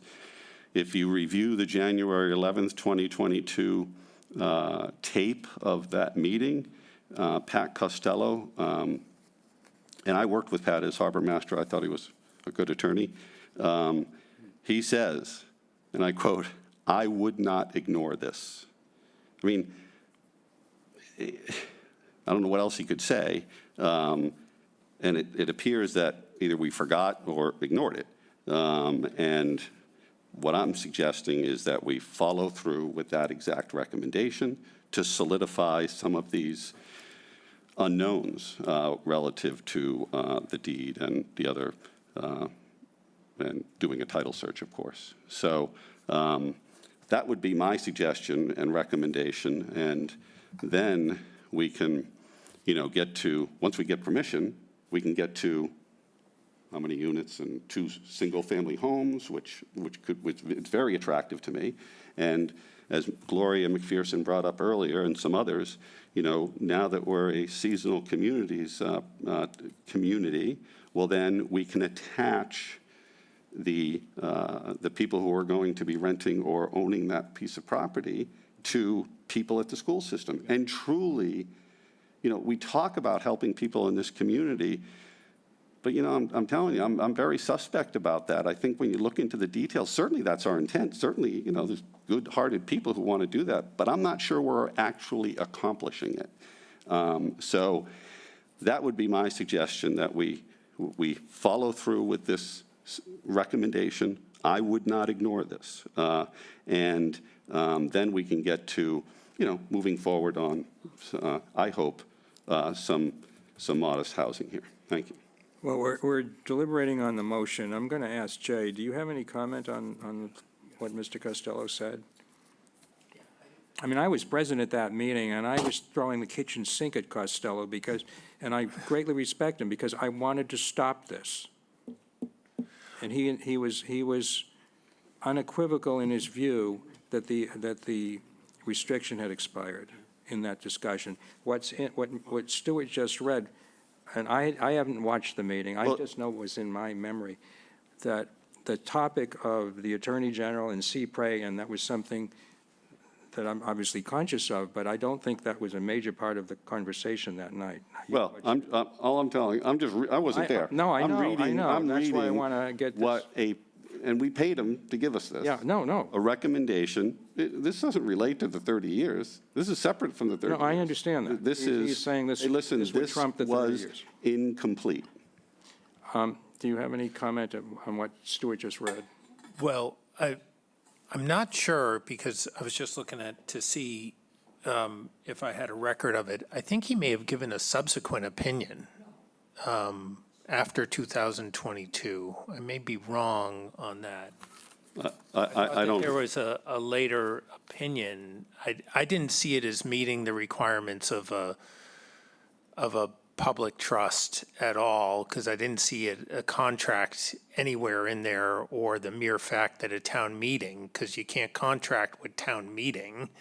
So how a town meeting action could create a contract or constitute acceptance of a contract either, because they don't have the authority to contract. So That's not what he's saying. No, but it is what he's saying. No, Stuart. what Hold on. What he is suggesting is that the town meeting closed the loop on something that would have resulted in the development of a public trust. And because that's how those things work. And I don't think it has those necessary elements to do that. And again, I think there may have been a subsequent opinion from him, not disputing that, not saying that he was disregarding that prior opinion, but I think all of his other opinions focused on the issue of the expiring restriction. I mean, we're happy to do whatever. I think it suggests to me that he was operating out of an abundance of caution, as us lawyers often do, and that I just don't see it as meeting those essential elements to create a public trust at all, that we would have to deal with the CPRE. Stuart, what's the date of that? What's the date of what's on the board? And I don't see the phrase or the sentence, "I would not ignore this." It's verbally in the meeting. I watched the tape. Okay. It's not in the letter. Because this is in January. This is December 20th of 21. Okay, so that presumably led to the annual town meeting of 2022, where this same issue came up the first time, and those of us who opposed, myself included, Mr. Metters included, voted no to put housing on this property, went before town meeting, and we prevailed. And then it was at 2023 that it came back, I think, on the initiative of Ms. Davis and others, and the opposite resulted. So I'm wondering if there wasn't an opinion subsequent to what you read from Mr. Costello, because we would have had a deliberation on the article that was put forward for the May 2023 town meeting. And there was a split vote, I have it in front of me, 3-2. Mr. Metters and I were in the minority. And that may have been the meeting when Mr. Costello and when I pressed Mr. Costello for his thoughts on this. So there may very well have been I don't think, I'm going to get back to Mr. Tallerman's comment about that maybe Mr. Costello was acting out of an abundance of caution. He says, I would not ignore this. I don't think that that's like, I don't think that fits what Mr. Tallerman's suggesting. What I'm suggesting is if we follow through with this, the issue will have been resolved. Why wouldn't we do a title search? Why wouldn't we get a deed like every other property the town owns in Chatham and follow through with the AG's office and file with the Superior Court? Because they may say, hey, you know what? Thanks, but you didn't need to do this. But I don't think that that's what they're going to say. Well, I don't think it's going to be, if it were to go to Superior Court, I don't think it's something that's going to happen overnight. And secondly, well, it's been sitting there I'm since telling you, we 71. don't need a deed. We own that property. Yeah, we accepted that. We own it by adverse possession if there's no deed. Yeah, I get it. Okay. I get it. I'm not arguing whether we own it, because we accepted I have Yes, the provision in 1971 that's at town meeting that accepted the gift. I get it. But I'm saying that Mr. Costello has said, yes, but you should do this, and I wouldn't ignore it. Why would we ignore it now? We've had the property since 1971. It's not going anywhere. And so let's do the right thing here. Then we are fulfilling the wishes in the proper sense of Mrs. Ellis's codicil. I guess I will just say this about the wishes of Ms. Ellis. Many of us argued, myself included, I still believe whether the restrictions are in place or not, whether they've expired or not, that we should morally honor her wishes.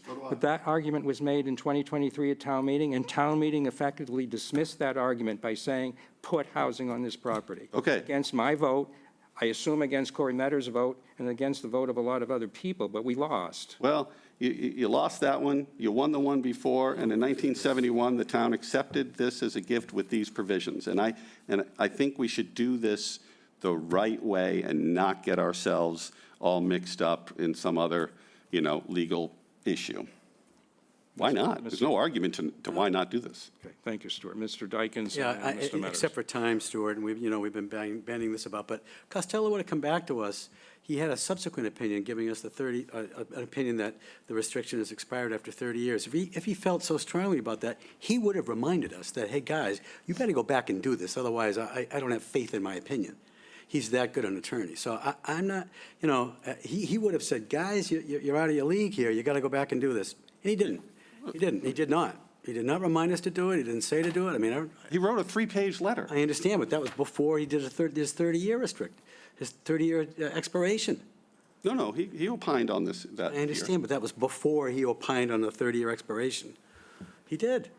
So, I just, it's funny we're having this conversation, these lengthy legal machinations, conversations about this property, when we had that property since 1971 and have done nothing with it. But when we want to go do something with its affordable housing or attainable housing, all heck breaks loose.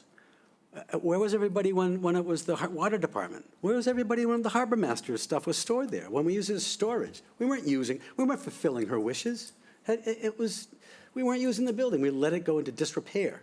I look in the mirror, we let it go into disrepair. I've been on the board a long time. But where was everybody complaining about the use of that building then? Oh, it's only when we want to use it for affordable, attainable housing, people come out of the woodwork. Well, No. I don't think that's what it is. I think what it is the proposal is to either rip down the buildings and put up affordable housing.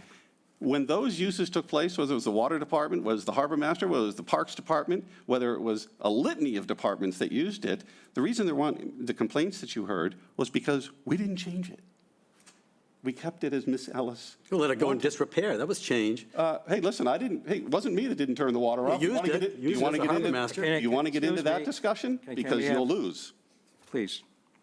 Okay, Stuart, any final comment? Jeff, any final comment at the moment? No, you weren't. You know where I it is. didn't use the house. No, I know. Okay. Your department used it. Please, No, we didn't. look. It's Can we Corey. move on, Corey. please? Just mechanics. We do have a motion and a second on the table. I think you're very crystal clear of where on the scope of the test fits I'm going to land on, but that's one discussion. If we want to put that to rest, I do think, to Stuart's conversation, if we want to have another discussion and a motion and a vote, yea or nay, on what type of due diligence we want to put in place to move other, conversations forward in preparation for the next couple meetings, we can do that too. I don't think they're two separate discussions. If we want to vote on, we have a motion and a second, we're going to vote on, obviously. Let's dismiss of that and have a conversation about what due diligence we want to put forth on this conversation. Well, I'm tired of seeing this item on the agenda, and I'd like it resolved tonight. So if there is a companion or concomitant item that you want to have addressed in terms of due diligence, you could amend the motion. Does it have Could to add be that a to the joint motion. motion, or can it be two separate motions? Could have separate motion. I think they're two separate, we can move forward with the test fits. The scope of which, whatever, it will move forward. Hopefully some that are more my view, and then others that I think are in my colleague's view, we'll have that discussion. But I would remind you that the test fits talk about 5 units or 6 units. We could amend that motion and reduce the number of units. It would require some additional work by the consultant, the design consultant. I'd be prepared to support. I'd be I'd like to see a compromise here tonight. I think we can I'll amend the motion. Can I Shireen. just make a comment on that? I think there was some variables, and enough variables in the designs that we wouldn't have to do that. That, I think they were already in place. Caroline, we've already heard from the public. Can you tell them? Maybe Katie can remind us.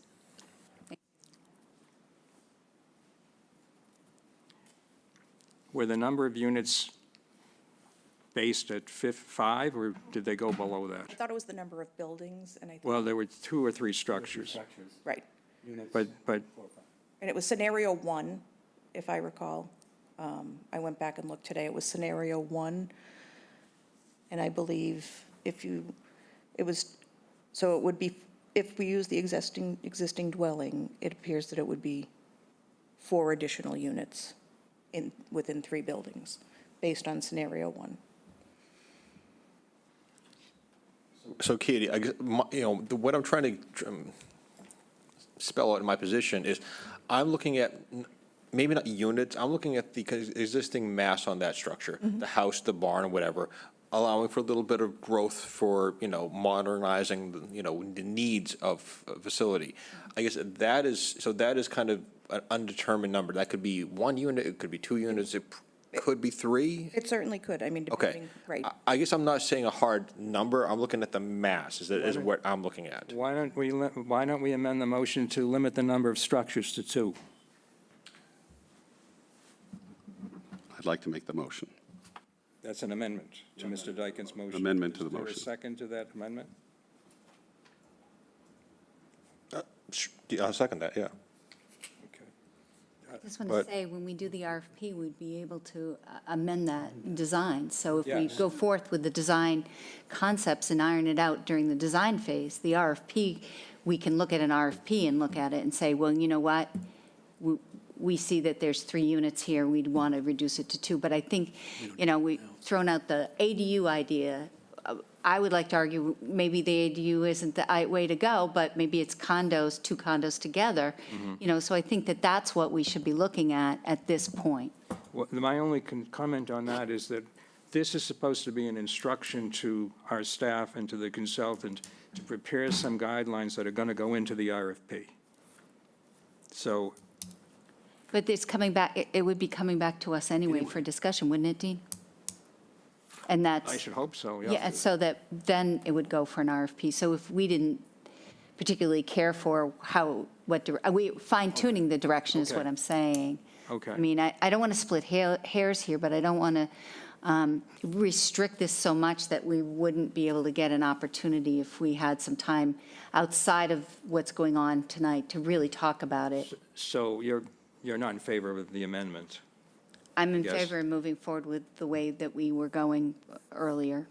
So I'm sort of procedural, I think we have an amendment on the table here that's been offered and seconded, so we probably should dispense with that first, Yeah. unless it's going to be withdrawn. Question. I guess I'll ask the question of Stuart and Corey. Do Shireen's comments persuade you to conclude that you don't need to offer this amendment, that these are going to come back to us and we can refine it downward if we feel it? I don't want to be very dismissive of spending $15,000. So I know moving forward, I have a comfort zone of mass on that site. And again, is it 1 unit, 2 unit, 3 unit? I don't know that. I gotta admit, I don't know that. I know I want to keep within the streetscape, the volume, the mass of the property. And those were the conversations we had before. We're all And in agreement of that. if we are crystal clear this, and we're going to have that design conversation, and there could be a chance that, we could have designs put before us that I'm going to shoot down or say, nope, no thank you, and absolutely not. Before we move anything forward, we're going to have that vote collectively between the 5 of us. I'm willing to compromise and do that. I mean, I'm not looking for a higher mass density project on that site. I've been crystal clear about that. I mean, I don't know why we would go for 5 or 6 units when it sounds like there's a good number of members that wouldn't support that. It could be a one-bedroom condo. Let's not, excuse me, but let's not limit ourselves at this point. If you want to limit it later, let's do that. But keep our options open at this point. We've given them direction. They want to finish the design guidelines. Bring it back and let's see what we like. Why would we say only 2? Because we're trying to provide housing. I agree. We don't not want to overwhelm that lot or those lots with massive structures. I agree. You got some consensus here. So let's see what they come back with. But I wouldn't now say only 2. I would not do that, guys. You're limiting it. It's too limiting. 2 structures or 2 units? No, 2 structures. Well, let me ask you this. I mean, you can have two structures and 4 units. You could have 4 one-bedroom apartments or condos. All right. You could have condos. Katie has something she wants to say, then I'll come back to you, Stuart. Sure, thank you, Mr. Chairman. So I'm just looking at the proposed scope of work from UTIL, and it does talk about proposing the design guidelines. It comes back to the select board. There's further refining of that. Then there's the creation of the RFP. So this is just the first of an initial step to get us to a further discussion once we have the design guidelines. But this is just to approve the scope of work that was presented back, I think, in April, and then to move forward. This will be coming back for further refinement. Okay. No, I know, I just wasn't here in April for that discussion. Stuart, did you have some additional comment? Well, I'm trying to get to a resolution here, and my concern would be if you go ahead with that RFP and a business comes back or a proposer comes back with 5 or 6 units, I don't want to get to 5 or 6 units. There's a step in between. This is not to approve the RFP. This is to approve the design consultant to develop some guidelines that would go into the RFP. But those guidelines would come back to us before the RFP is drafted. That's correct. And then when the RFP is drafted, that should come back to us too. That's correct. Okay, and so what I think I agree with what Shireen was saying. If we think there were too many units or too many structures, and I don't like more than 2 structures myself. Neither do I. Right up front. And I say that because this is in a neighborhood of R20. And this Yeah. is a 40,000 square foot lot. If it were in private ownership, they would divide it up and put 2 single-family homes on there. So on the table before us is an amendment, and I want to suggest, because I suggested the amendment, but I want to suggest maybe in light of the discussion we've had, it might be withdrawn, and we would just take a vote on the main motion, but it's up to you, too, you and Corey, because you moved and seconded that. I'm fine with that, because I do want to I'm tired of seeing it too, and I haven't been here as long as you folks. But I do want to reiterate that, it's going to be a hard sell to support anything more than 2 structures. Actually, there's 3, but nonetheless, 2 structures. And I'm going to be very concerned about density on this property. And I'm also, I think we all are, but because I see it in some of the references to our goals and objectives of preservation, our historic.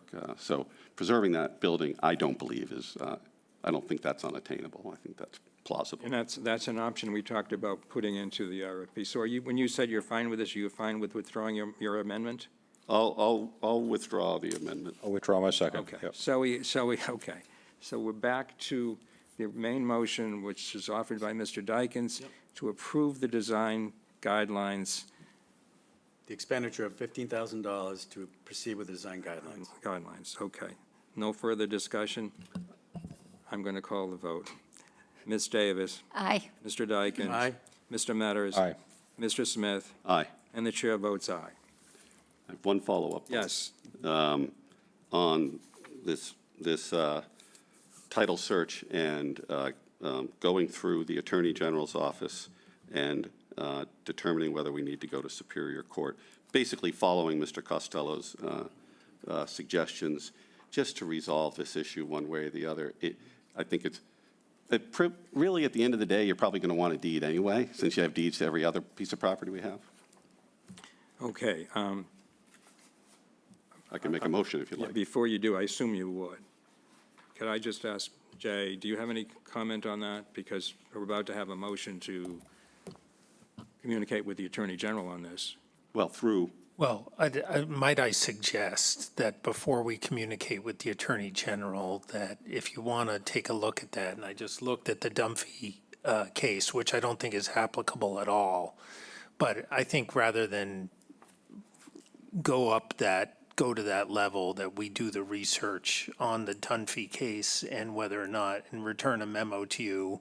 I don't think it interrupts anything else you're doing, but I don't think it hits the 4 corners of the Dunphy case at all. That talked about a public trust created when someone left something for a very specific public purpose for the public good. And that's not what we're talking about here with respect to the maintenance of the buildings here. But I think rather than going to the Attorney General first, that if you want us to, we're happy to do the research in and around the public trust issue, if that's what the board wants. I don't think it's going to turn up much, but we're happy to do that there. As to the deed, again, it's not, I checked with my real estate conveyancing department today, it's not a necessity. So, and that's a future thing that we could worry about at the time. If we are going to convey the property, we could always quiet title if we needed to do that. But I'm happy to do the research on the public trust if you want. I'll have my real estate department do that. Stuart, may I suggest that you might want to offer a motion, and this would be in keeping with what Mr. Metters said earlier, to ask town council to research and advise us as to the status of the title and the issue of the charitable public trust that has been raised. And then we can take a look at it, and if we think we need to go further and approach the Attorney General at that point, then we could.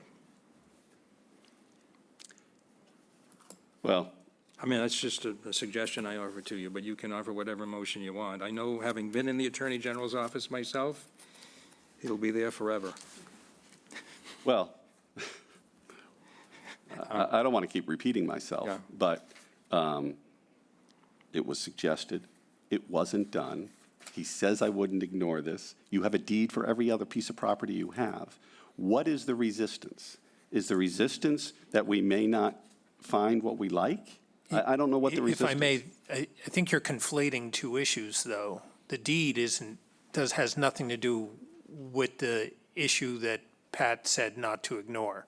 No, I raised 2 issues. Right. Pat's issue and the deed. We don't, I've already confirmed we don't need a deed. I understand that. The other issue, if you want us to research that, I think that's I think that's fine. I don't think it's going to turn up much, but I have no problem with the due diligence. Obviously, it's fine to check that one off. I don't think the deed is anything to be concerned about, frankly. So we could go about trying to create a deed, but it's going to be a lengthy land court proceeding. There's no one to convey us a deed. There's no one left on the trust. We're going to have to recreate heirs to do that. So if we had to petition the land court for a decree saying that we own it, that's fine, but that's a year-long process that I don't think is necessary. We can do the research on the issue that Pat said, and I was looking, I think ultimately he gave an opinion, because you went to town meeting and got the vote, that where he was less concerned about that issue, but I'm not locating that right now, because I think there was communications from Pat after that date. That said, Stuart, we're happy to look at that issue just for peace of mind purposes. But the deed issue is not an issue. So can you, and maybe you can't, comment on why every other piece of property has a deed and this one doesn't? Well, I don't think I'm prepared. I think what us attorneys would say is that's assuming a fact, not an evidence. Because I inherited my mother's house, and I didn't have a deed when I conveyed it out either. So Well, I didn't. We did have a deed, or do have a deed. you can have a deed through an administrator through processes. In the 70s, again, different time, different place. There's different requirements now with licenses to sell and this and that. It's a different world, but I think that's a future issue that we can resolve if we have to quiet title. I'm not particularly concerned about it. That's just a box checking exercise. It's mechanical. If you want some research done on the other issue, and the board should request whatever you want from us. What I'm suggesting is that if you want us to go belt and suspenders, the belt and suspenders I would suggest you have us do is in and around that Dunphy case, which I just re-reviewed after having reviewed, and I just don't think it's going to be applicable, but I think that's the bit of research that might provide some peace of mind. Okay, I want to bring this to closure. So Stuart or Corey, because you brought it up too in terms of proceeding with due diligence, adding something tonight. I couldn't care less if this issue ever came back to the town. It's regrettable that the town even accepted this property in 1971 with the stupid provision that we would take these buildings without any direction as to what to do with them. That would never happen today. But anyway, having said that, there is this unresolved question that you both Then I'll of you make have a raised. motion. I'll make a motion that I suppose we could use any counsel. I'll make a motion that we engage with Mr. Tallerman to research as his suggestion, his Dunphy versus the Commonwealth, and that he research if there was any other follow-up on that dismissed this paragraph somehow that Mr. Costello had written. Well, that latter part could be handled by our own administrative staff. We would. Well, I check think our records. Mr.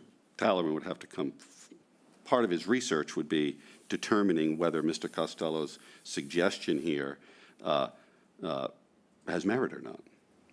And I'm not sure I don't know. I'm not sure that is specifically just to the Dunphy. I thought you wanted to know whether Mr. Costello had given a subsequent opinion.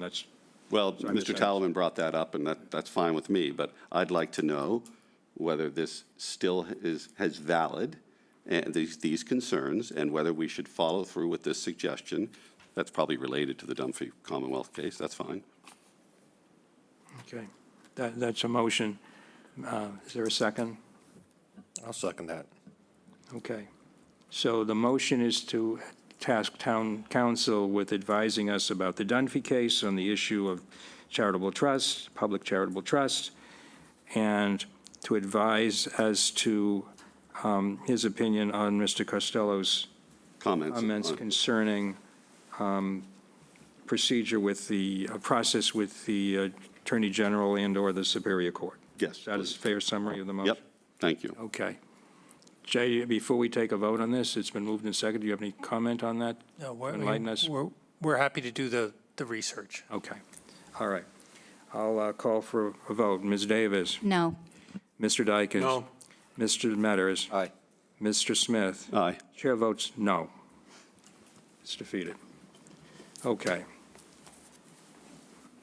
Are we done with that? I have a suggestion.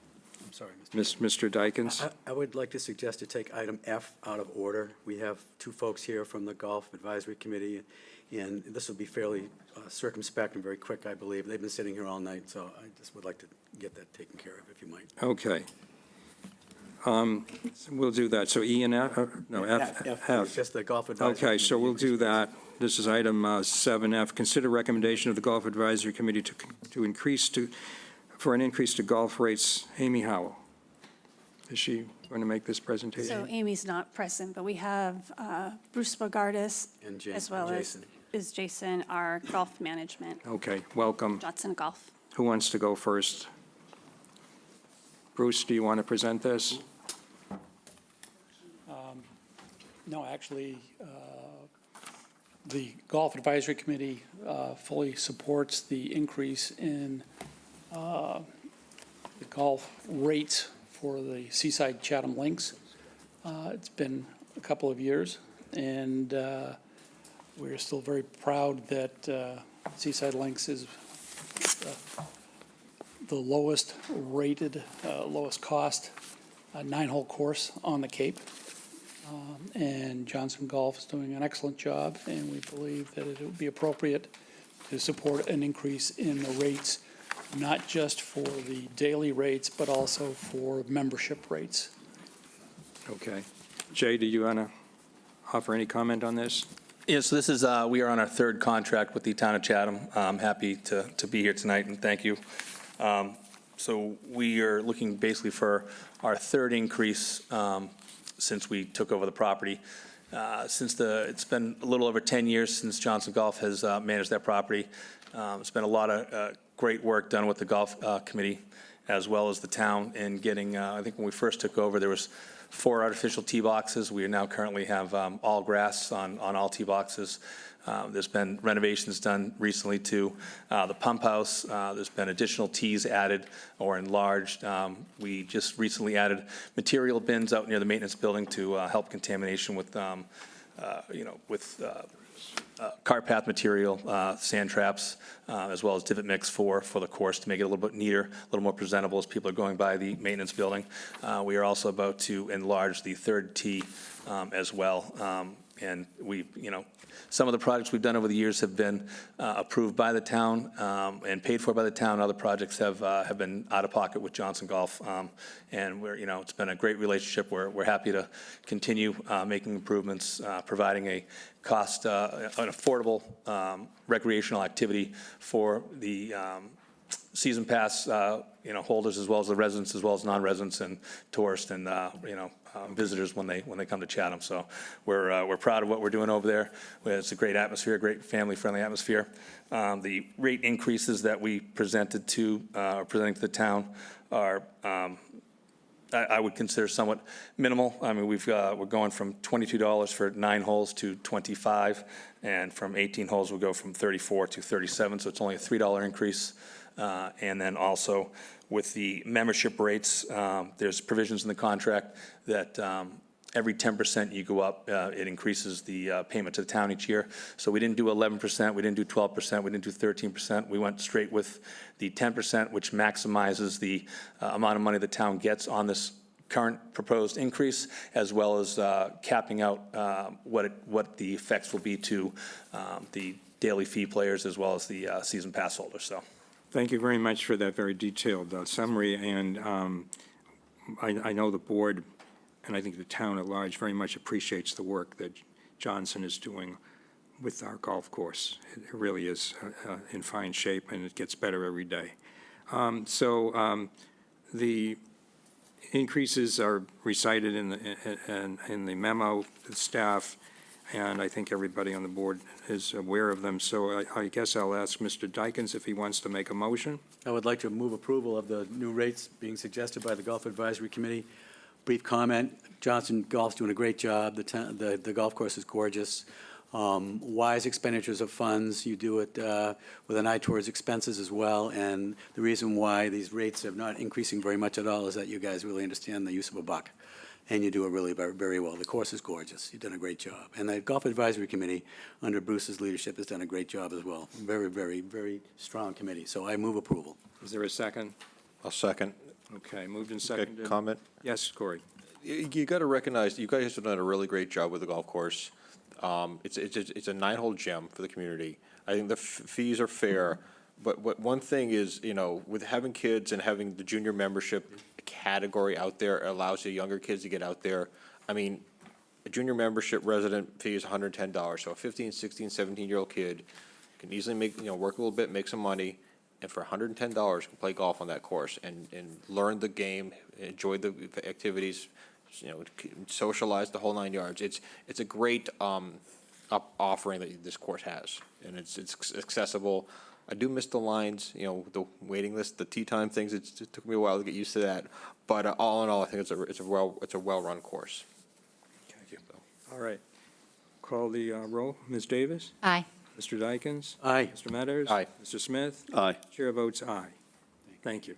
Thank you. Mr. Chair, can we move G up to the folks in the Item audience? G, this is consider the recommendation of the Parks and Recreation Commission to grandfather certain businesses under the facility use policy. And who's going to present this? Mr. Chair, we have Leah Lacrosse, our Director of Community Services. Okay. Good evening, everyone. Leah Lacrosse, Director of Community Services. Amy couldn't be here tonight, so I will read the recommendation that the Parks and Recreation Commission recently voted to recommend retaining the previous fee structure paid to the town by longstanding instructors who conduct business on town property and charge participants directly. Town staff had recommended the updated fee schedule to ensure consistency and fairness to all current and future users of town facilities and properties. Accordingly, staff respectfully recommends that all users transition to the updated fee structure on January 1st, 2026, as previously approved by the Select Board. So the staff recommendation differs from the Parks and Recreation Commission as far as Yes. grandfathering. So I had asked indirectly to town council whether he had any concerns about these differential rates. And he says, in an opinion, or comment dated November 6th, that he has a concern that in order to have differential fees, you have to have some basis. For example, the time or expense of managing pre-existing contractors versus new contractors. So, and then there is, in the staff memo from Amy Howell, a statement that there really isn't any difference in the management. So with that in mind, I guess I personally have a legal issue in having differential rates. I'll ask if there's any questions from the board, and then we'll ask the public for comment. Anything from the board? I'd like to hear from the public before I... Okay. Anybody want to speak from the public on this? You need to come forward and identify yourself. Hi, thank you so much for hearing me. Jennifer Fettig, I'm Chatham Lighthouse Beach Yoga. When you say an ACER on time spent managing, is that what I understand? Well, I think that was the suggestion that town council may have offered to us. I didn't read this literally, but Okay. if you're going to charge someone, if you're going to grandfather someone in at a lower rate, you need to have some basis for doing that, other than the fact that they've been there. If the fact that they've been there makes it easier for you to, quote, manage that contractual relationship in a way that is less onerous than managing a new person, starting a new program, then you can justify having a differential rate. But our Parks and Rec person is saying, director is saying, there really is no difference in terms of her management. Okay. Okay. And did they suggest what amount of time they needed to spend managing? I didn't see any detail on that. Yeah. Now, do you pay a flat fee, or do you pay a I pay a percentage percentage of each person? with a minimal amount. Okay. So, Mr. Chair, this is not a town-sponsored program. This is a business providing a program on town property. So with my 10-year experience of working with the Park and Recreation Department, I would say that the amount of time that they spend managing me is 0. Yeah. I sit in front of them as a courtesy twice a year at the beginning of the season and at the end of the season. But they don't have to do anything. They don't do anything to the property. There's no maintenance that needs to happen. They don't have to check in to make sure that the lights are working. I mean, it requires 0 hours of management on the. I do remember when you were here before, when the rate increase was approved, and the board, when hearing from you and others, decided to not implement it this summer, but put it into effect in 2026. Yeah. And I don't recall how much the rates went up in your instance. So I They think went it's in- up by 100%. They doubled.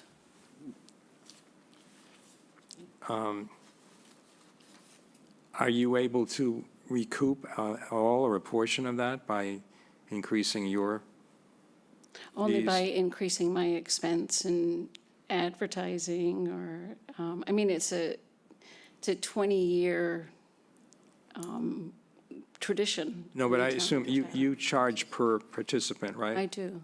I could raise the rate That's what and I make was it more asking. expensive for everybody, but I just don't see that as a solution. I mean, we're talking about trying to make affordable housing, and for me, to charge more than $20 for a yoga class is starting to get ludicrous. That's how I feel personally. You know, everybody should be, and I offer free classes for kids, and everybody should How many be paying able- participants do you have in your class?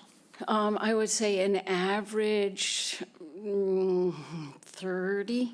Does it change from day to day, or I don't? Oh, yeah, absolutely. Depends on the weather, the Okay. day of the week, or what else is going on. It's really almost impossible for me to create any sort of rhyme or reason to how the number patterns Okay, go. all right. Well, thank you for your comments. Okay, thank you for your Yes. consideration. Next. Sue Hunter, I'm in the aerobics room. I have a light fitness class. I have the flat fee. I only charge $12. Been there for 4 years. I don't know what to tell you. I mean, But so are you objecting to the fact that the rate went up, or, because Yeah, if the that flat, does the flat fee apply across the board to you? And, I mean, No. their proposal is that, I stayed where I am. I came in at $25 for every time I'm in the room. But then, about a year in, it was brought to my attention that I was paying too much, and there's a $150 cap. So I just pay a flat fee of $150 for the month. And again, my class fluctuates daily. And there's no management to it. I mean, I do my own thing. I collect the money myself. There's no sign up. There's no commitment. You want to come to my class? Fine. You don't? Fine. And it's grown, yes. how much is the rate increased, the fee? You say from $25 to $150? No, I've been 150 for the month. What they want to do is put me on a percentage. That doesn't make sense to me whatsoever, to take a percentage of my revenue. Okay. And I'm not going to raise my prices. I haven't in 4 years. So But you'd be okay with a flat fee? The flat fee, yes, of 150 to grandfather me in, yes. Okay, all right, I hear you, thank you. Okay. Brian Phillips.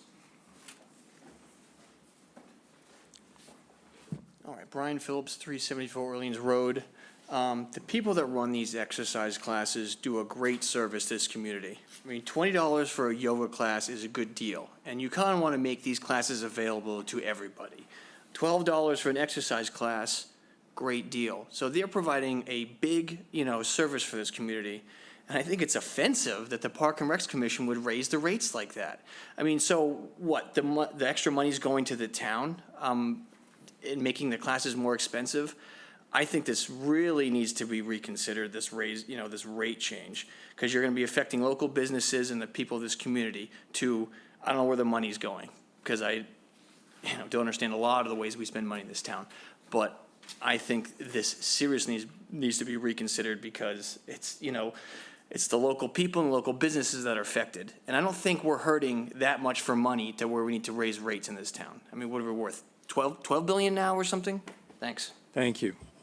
Cindy, did you want to say something?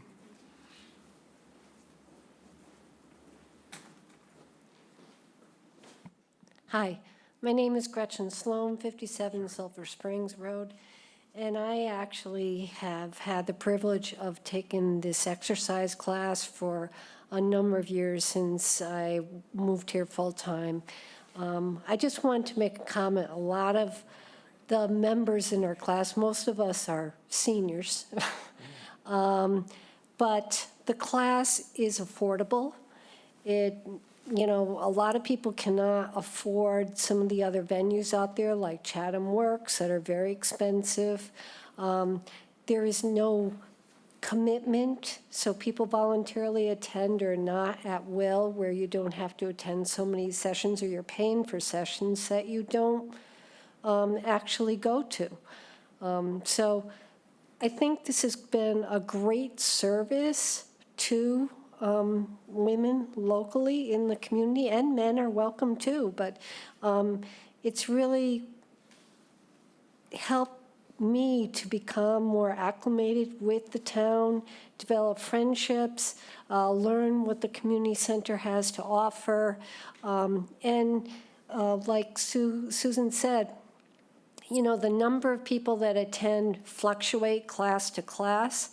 I would hate to see her put in a position where she has to charge us more, where some people cannot afford it.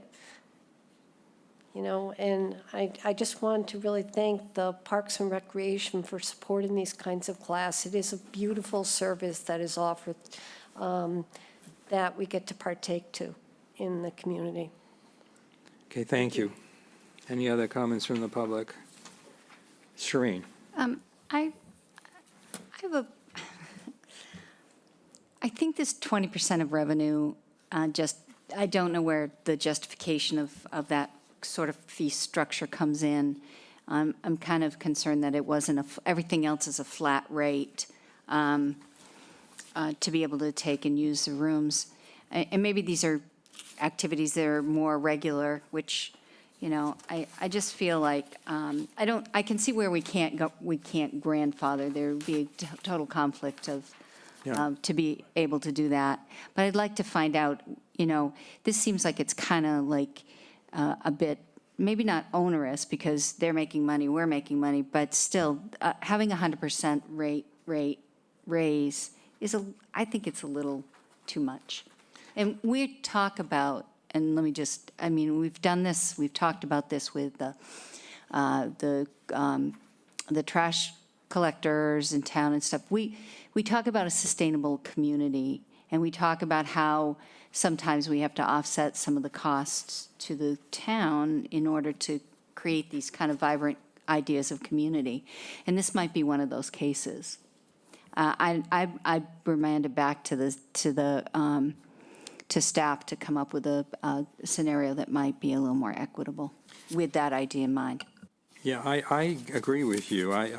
It seems to me it makes more sense to flat fee all these things and and provide a uniform impose a uniform flat fee on those who are currently here in place and future applicants who want to participate and run programs on town property, whether it's the community center or on the beach, and not take a piece of each client payment to the contractor. I don't think we can grandfather because, under the existing structure, because I think there's a legal issue with that. So I would be in favor, and I know the Parks and Recreation Commission was trying to help the folks that we heard from tonight. I don't know whether we heard one said she could live with a flat fee. I don't know whether a flat fee as opposed to the beach. I'd be interested in hearing what you might have to say to that before we proceed with any kind of vote here. But I'm inclined to refer this back to the Park and Recreation Commission and the department. Yes. I think that comparing usage on the beach to comparing usage in a structure is not an equal playing field. I don't require any resources. Even, I know there's been a lot of talk with the sharks in the park at Cape Gould and then how it ruins the turf. I mean, it has zero impact on the town and on the property. The issue that I would have with a flat rate fee is because I'm outdoors, I'm totally dependent on weather. And we know the weather in Chatham is really unpredictable. And it's was very often this summer that the mornings were really cold and really wet and the afternoons were gorgeous. So my class is held in the morning because of parking restrictions and other considerations. So I'm completely at the mercy of weather. So if I have a flat rate fee and a lot of cold, rainy mornings and not a lot of students showing up, then it's going to be a lost leader for me. So I've had this relationship with the Park and Recreation Department for 10 years, and it's not broken. So I don't know why feels like there's a need to fix it. And I don't think that there's any other business, and you can correct me if I'm wrong, that mirrors. No, I appreciate that it's different, but you are conducting a business on town property. Yep, I am. Okay. So that is something that I think the town feels it should charge for.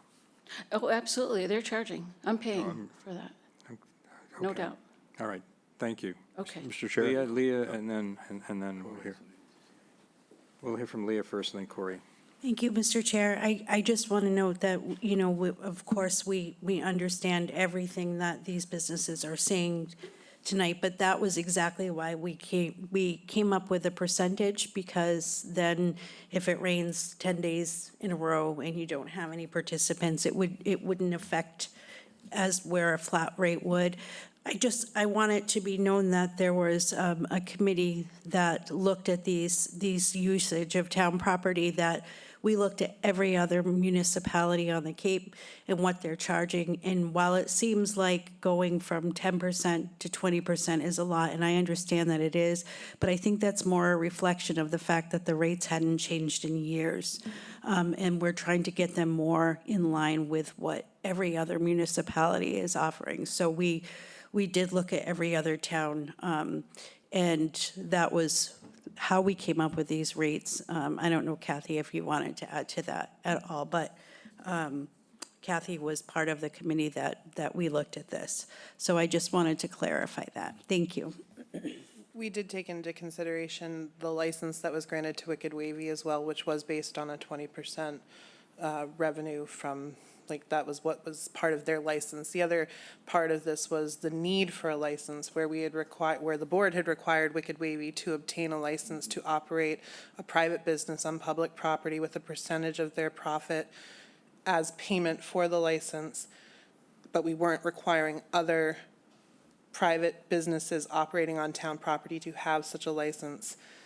that was part of the discussion as well, is how do you have one that's required to have a license with a percentage and the others not? So it was kind of this holistic look, as Leah said, to update what had not been updated in many years and make it equitable and fair, what we felt was fair. Apparently, it can be discussed and determined otherwise, but that was part of the discussion, is to make sure that every private business operating on town property had a license and had a fee structure, which is why the rooms had the flat rate. But if it was, for renting the room, because we were looking at functions, we had requests for weddings, we had requests for birthday all of the events that could happen on town property, and that was part of our discussion, so. Okay. Corey? No, just going to throw a couple 2 cents worth of information. Obviously, the outside venues, and you've mentioned the fluctuation of attendance. I think that's where some of the conversations came back between a flat rate and percentages. As mentioned, you could have very poor weather, you could have a week of rain and basically generate zero, income. So these were discussions Park and Rec has had on and off over the years. Jennifer's been before the Park and Rec, annually, and has a great working relationship with the board, with the committee, providing information, data. We've evolved in our conversations. We definitely need to keep an equitable, package together for all applicants. That's, this is that's a legal hurdle that we or blockage we have to deal with. It's, that's fine. But I had another point and I lost my train of thought. And I'll think about it. Shereen, before I go to you, I'm going to allow the two ladies there one last opportunity to speak, and then we'll take it back to the board. I'm in the aerobics room, as I said before. It's just a room. And yes, I agree, I need to pay the town something for it. When I say a flat fee, like Jennifer said, she's get rainy days or whatever. It's every time I'm in that room, it was $25 for that. So at the end of the month, count up how many times I was in the room. And that's what I would pay before they put the cap on it. So I don't want to pay for a month if the community center's closed on a Monday. I'm there 3 days a week, 12 hours for the month. But not always. I might take a vacation, or it's closed, or a snow day, or whatever, but I'd be happy to pay for every time I'm in the room. A reasonable rate, the $25 would be great. The whole percent thing. And Okay. you talk like I'm a big business, but. We understand that. Okay. Yes, one final comment. Jennifer Fettig again. I've been paying a percentage the entire time that I've been in contract with the town for beach yoga. And when I started there 10 years ago, I picked up where the previous business operator left off. And she had a relationship with the town that was a flat rate. And I think they had a fairly contentious relationship. And so when I first sat with the board, it was made very clear to me that it wasn't a matter of whether or not the rent was going to go up or the rate was going to go up, it was by how much.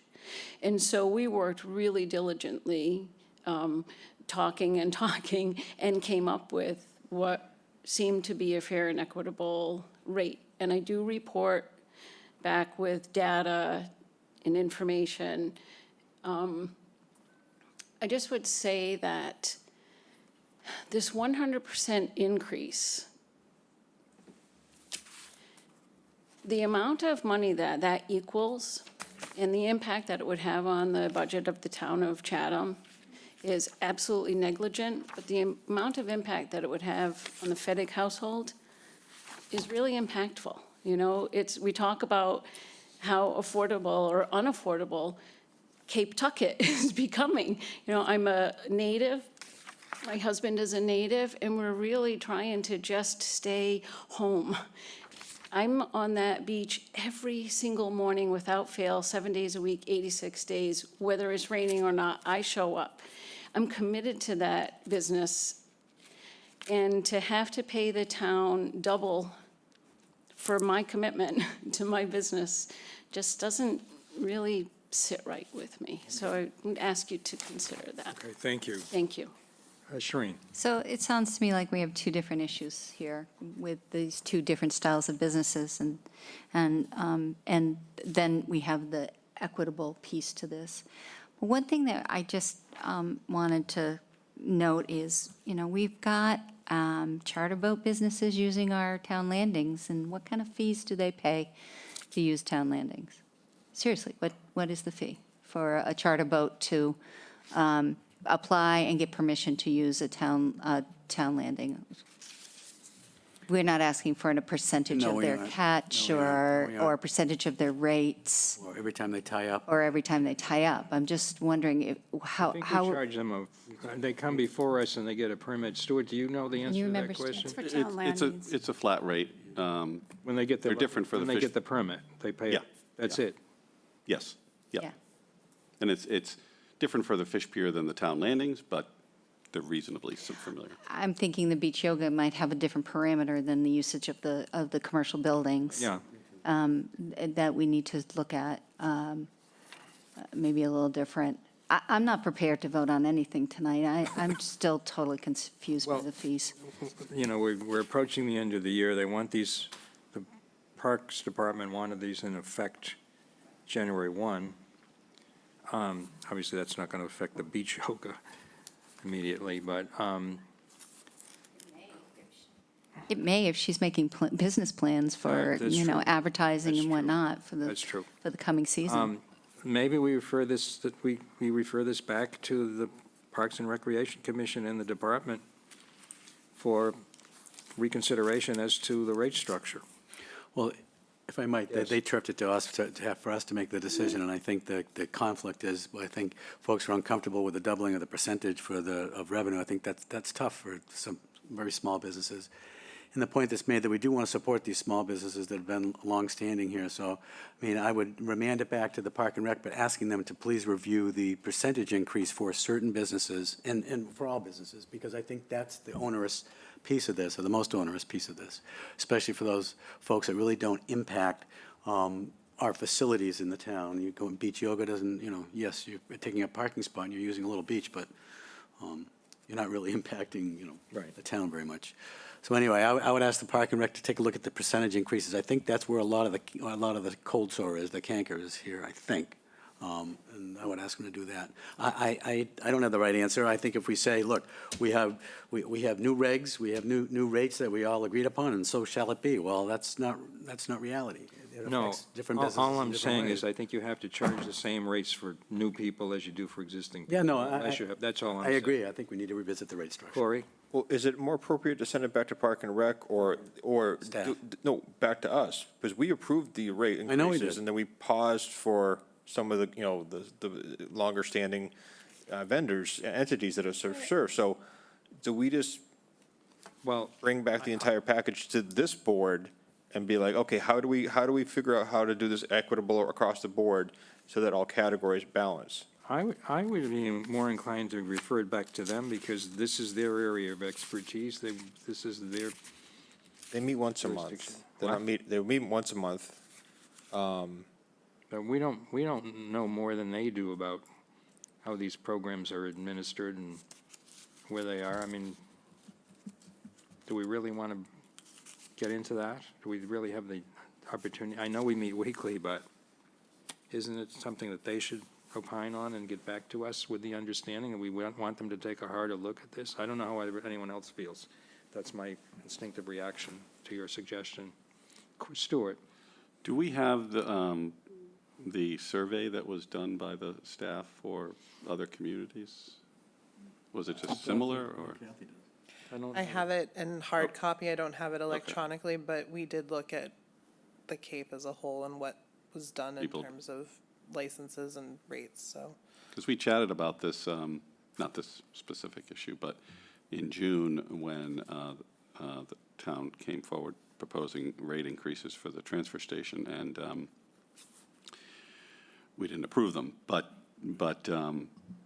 at that time, we talked about what was kind of getting to what Shireen was saying. What is the fee policy for these different departments? Because I'm not clear on when we raise fees, when we lower fees. What are we trying to cover? Are we trying to cover operational expenses, or it's just not clear to me? And I think a broader policy on that would be helpful. Well, may I suggest, try to compromise here, just to move this along. Maybe we put this on an agenda of the board to have that chart in front of us, have some additional discussion that's more informed, and then we can decide whether we want to chop these rates or send it back to the commission. But we should do that expeditiously because January 1st is coming. That would be my suggestion. Is there a consensus on that? Yes. Okay, I think that's what we're going to do. We're not going to do anything tonight in either direction. But we'll put this on a future agenda. Yes, no problem. Okay. Thanks. Thank you. Thank you very much. Okay, so we're back to item E, which is a discussion on the use of the consent agenda for licenses, permits, and utility petitions. This was requested by Board Member Smith. I'm trying to move items off the list so we can make some progress here. So, Stuart, I'm going to turn this over to you. And there is a summary in the staff memo of those licenses that require hearings and some that are not. My only comment is there is a suggestion that the select board has the ability to, this is on the first page, to delegate public shade and town-owned trees items. I don't think we are. I don't think we have that ability. You've done it to the tree warden. Tree warden, do you? We do. Well, there are certain appeals that come to us under the tree bylaw. And Right we after can't it delegate goes, that. it goes first to the Yes, tree warden. after it goes to the warden. And he has a hearing. That's all I'm saying. Okay, so Stuart, you had brought this forward, so. Yeah, I brought it. And we have town council here who authored this or oversaw the opinion, so take it from there. Just thinking that. You have to put it on. Just thinking that it might move things along a little quicker if some more of these routine, I was thinking at the time, one-day entertainment and one-day, liquor licenses, like we did earlier tonight, could be done more expeditiously. And that's really where I was headed. Okay. Jay comes back with his suggestion. I think it was those that require hearings where we have to have a, you can't go onto a consent agenda. Is that what the gist I'm getting? I think so. And the liquor licenses, by and large, not every single one do require a hearing. Kathy, you prepared this. The ones that can be placed would be renewals, the temporary closures, but the local licensing regulations as written require that someone be present for special one-days, which is why they cannot be on a consent agenda. If the board wishes to change the local licensing regulations and remove that requirement, perhaps then, as I understood the memo, then it could be, but as it's written now, they cannot be. Well, like I said, I was just trying to move things along. So the select board has the ability to delegate certain items. Those items include traffic signage. I'm not sure. Who would we delegate that to, the police department, or I just? Well, I wasn't suggesting at the time, traffic. No, I know. Yeah. This is just the summary of what they said. That kind of stands out because it gets to a bigger question about the traffic rules and regulations. Yeah. Which we should address. So if we have to redo or rewrite the licensing regulations, then maybe that's what we have to look at. All I was suggesting was these relatively routine one-day liquor, or like we just did for a number of businesses from 5 to 10 for. We had 6 of them tonight. Yeah, that seem to, that we seem to What we're saying is if we amended our regulations to not require a personal appearance, Kathy, then we could have put all 6 of these on the consent agenda. Is that what I'm Correct. hearing? As far as I understood the memo. Jay?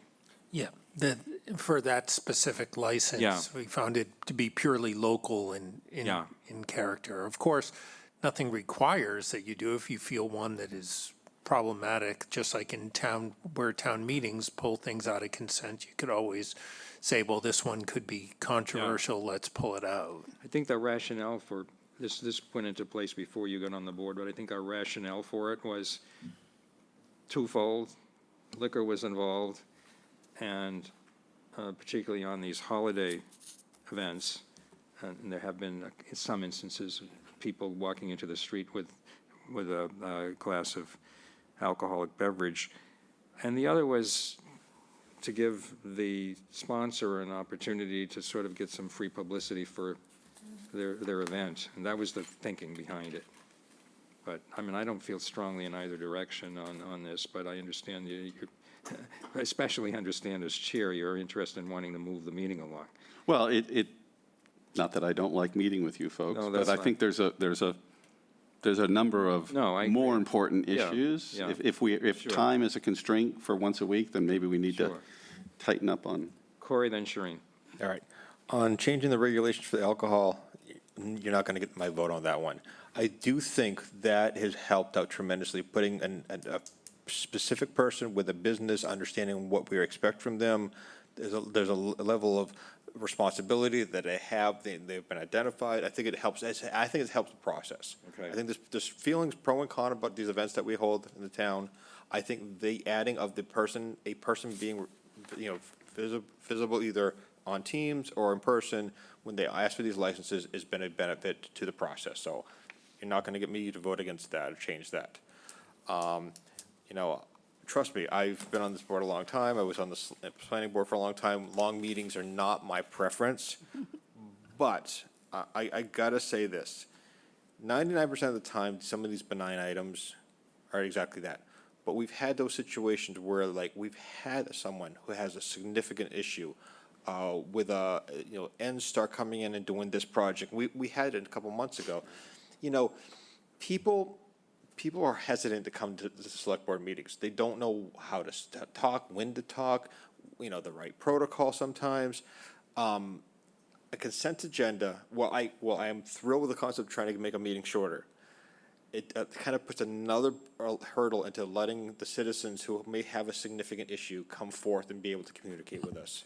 And I don't think it takes that much more of our time that we can't accommodate that. I think we can be more efficient with our time maybe, but I'm not a super big fan of the consent agendas because it does, I don't want to say fast track some of the conversations, but it eliminates a potential for a concerned citizen to really be able to focus on an issue. So that's my thoughts. Shereen. And I'm going to say the total opposite. Okay. I'm just, I think we did a consent agenda during COVID. I remember as chair, we had some instances of that, and, it was timely because we had so much on our plate. And I think it's up to you, the chair, to say if you feel that something is, appropriate for a consent agenda, that it gets placed there, and if the board decides that they need to take it off the agenda, we have the right to do that, and we discuss it. But I think there are some real rudimentary things that we can just move forward but it would be entirely up to the chair to make well, those decisions. As you probably recall, when you were chair, and when I meet with Jill and Kathy weekly, we do look at the list to see if there's anything that should go on the consent agenda. So we try to move it along that way. Well, Jeff? then we have a protocol that we do. Jeff? Yeah, I agree with Corey on having the folks come in to want a one-day license. I think he's spot on. I would be comfortable with no renewals being automatically renewed, an alcohol license that's been given with no issues. I think that I'm fine there. Temporary closure, if someone wants to close temporarily in the wintertime, I'm fine with that as well. Going on the consent agenda. Yep, going on the consent agenda, yep. And there are a couple more that, especially with licensure, issuing of licenses, common in holder and common victual license, you know, that suspension or revocation requires a hearing and approval, but, you know, I think we can, we know I think there's some here that we can really fast track. I don't know what a Sunday dessert license is. Guess we don't. That's your common victular. Oh, that's your comment, okay. Which used to be $5 in the good old days, and Yeah, yeah, then yeah. we raised it to $100, but hey. So, anyway, I do think there are items here that could be placed on the consent agenda, and I would look forward to that. Well, may I suggest, and maybe Kathy, hearing this The list. discussion, make a list of the ones, and then when we meet, we can throw them on the consent agenda, and if somebody wants to pull one off, we can take it off. Right, your point. The consent agenda procedure allows us that if any one select board member says, I want to remove this item, that's the process. It's in our protocol for conducting meetings that we have a consent agenda. Okay, Stuart, anything more on this, or? Nope. Okay, I found this memo to be very helpful. okay, great, thank you. Yeah, thank you, Jay, to you and your colleagues for that memo. All right. Next, so that was E. We jump down to. Nope, nope. Oh, I'm E, sorry, yeah. Shireen, this is Yeah, another one, board member request. This is discussion on landscaping and signage at the pumping stations, and Rob Faley. And I think there's a memo in the file. There is. Thank you, Mr. Chair. Rob Faley, Director of Public Works. So this was requested by Select Board Member Davis on both November 19th, 2024 and July 8th, 2025. So this one's for you, Shireen. Okay, thank you. One of the biggest challenges in developing sewer expansion projects is finding suitable land on which to locate pump stations. At times, negotiations with property owners occur for easements to locate the pump station on their property. Other times, town-owned parcels are used. During design, we need to strike a balance between the type of pump station needed, how it will fit into the surrounding neighborhood, environmental impacts, maintenance concerns, and cost. So I just created a PowerPoint to kind of go through a lot of the pumps, actually all the pump stations, but just to show some of the consistencies in design and then some of the unique characteristics we had to just based on the site. So there are 17 active pump stations in use right now. I categorized them into 3 different types. There are small pump stations. Those are some of the original pump stations in smaller neighborhoods. There are 7 open pump stations, which is surrounded by fences with no buildings. And then there are 7 enclosed pump stations, which have buildings on the site. So out of the 3 small pump stations, they're at the Housing Authority, Horseshoe Lane, and Oyster Pond Furlong. These are very small, low volume. There's no generator at these pump stations. Originally, when we were building these, DEP didn't require generators. They figured if there were smaller pump stations, if there was a power outage, we can go up and plug in a generator to it. They've since changed their methods, and they really push us to have generators at every pump station site. So we typically don't really put pump stations like this in anymore. So what we prefer are the open type of pump stations. There's a smaller footprint.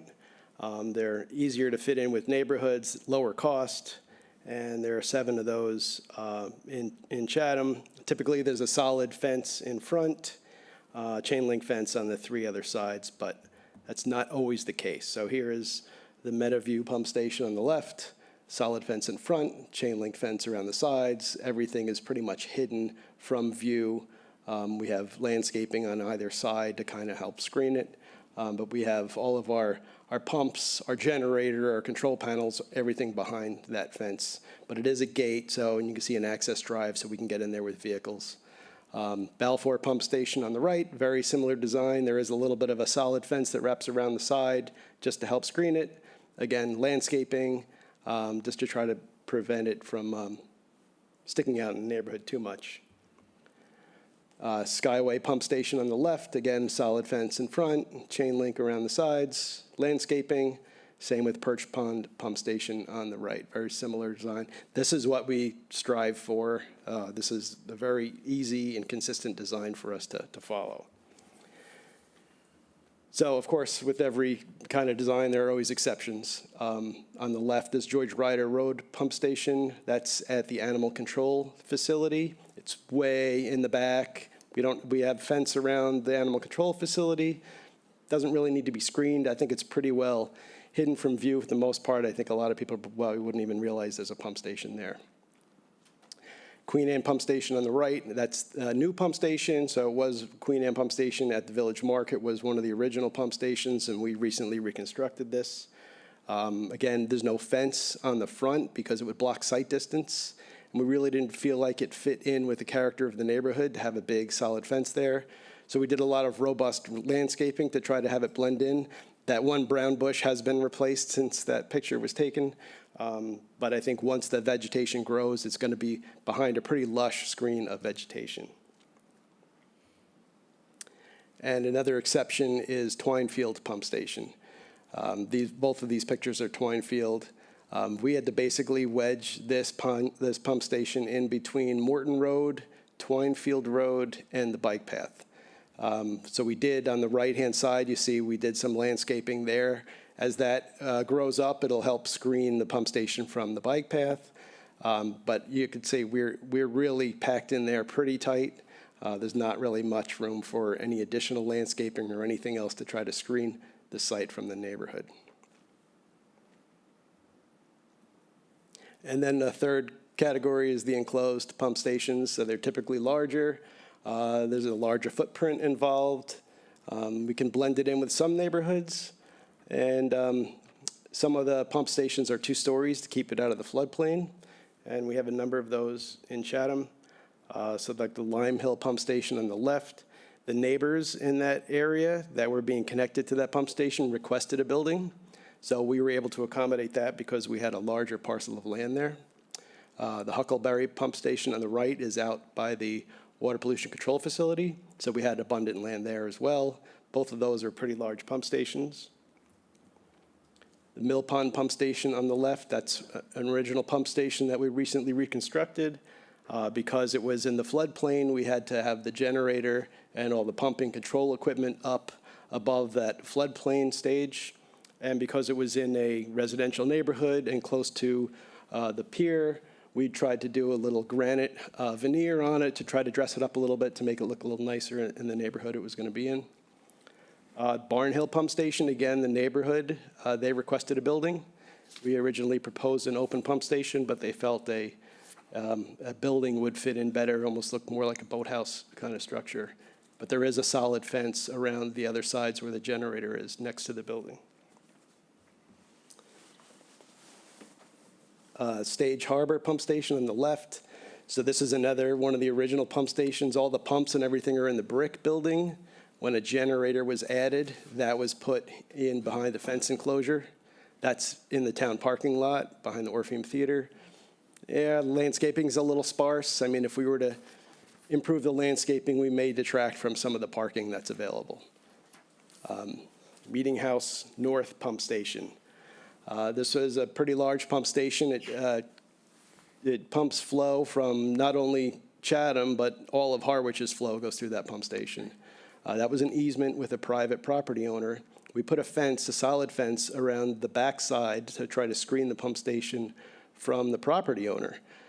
We did plant landscaping at this, but all the landscaping, for the most part, died along the roadside. We're not opposed to adding a solid fence on the front to screen it from the road, but again, would that make it more industrial looking? We could try more landscaping, but again, the success rate, the watering, kind of a hostile environment right there. I don't know what the success rate would be on that. All of the infrastructure is built up right up to the back of that guardrail. So it would have to be on the roadside of the guardrail. And this finally is the Meeting House South Pump Station. That's another building. Again, it was a larger site. We wanted to try to put it in a building because at one point there was talk about a fire station being constructed as well on this parcel. And we heard that some of the residents in South Chatham felt that it was ugly and they wanted to landscape it, so we did. So it's a before and after picture, left and right. We recently put in $35,000 of landscaping. This is the driveway off of Route 28. As you can see, even on the left and right side of the gate, it's been landscaped. So That will flourish, and we do water those. There's a connection to a hydrant to get them established. We planted them this fall, so the survival rate will be a lot better because we planted them in the fall and we have a watering provision. And finally is the pump station signage. So every one of our pump stations has this language on it. So it has the identifying location of where the pump station is. It does say sewage pump station, and it has an emergency phone number. Now, I know the word sewage may be the issue. We can certainly, there's no requirement that we have to label it as a sewage pump station. It could just be called a pump station. If that's, you know, we could change all the signs going forward, and we can even address some of the signs that are out there now if they're in sensitive areas. So we're not opposed to that as well. But I just wanted to have that discussion and lay those options out for you and go from there. Thank you. Shireen? Thanks, Rob. I appreciate that. I think when I was driving around and I was seeing the pump station designs and whatnot, a lot of it was, well, are they all treated equitably in their design and their harmony within the neighborhoods? And one that stood out to me was, you know, because it's more near and dear to my heart, was the Twinefield pump station, and that it is quite intrusive in size compared to obviously explaining the land size that it sits on.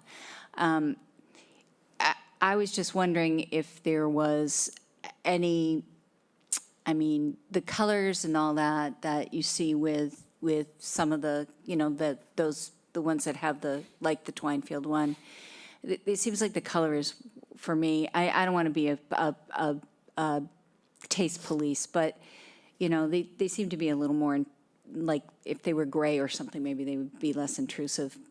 I'm just looking at, like, from a visual point of view, I like the idea that you're able to do some of the plantings around them, because I think that, as you said, in 10 years, you probably won't even know they exist there. But some that are more difficult areas, is there a way to do something that could be less intrusive?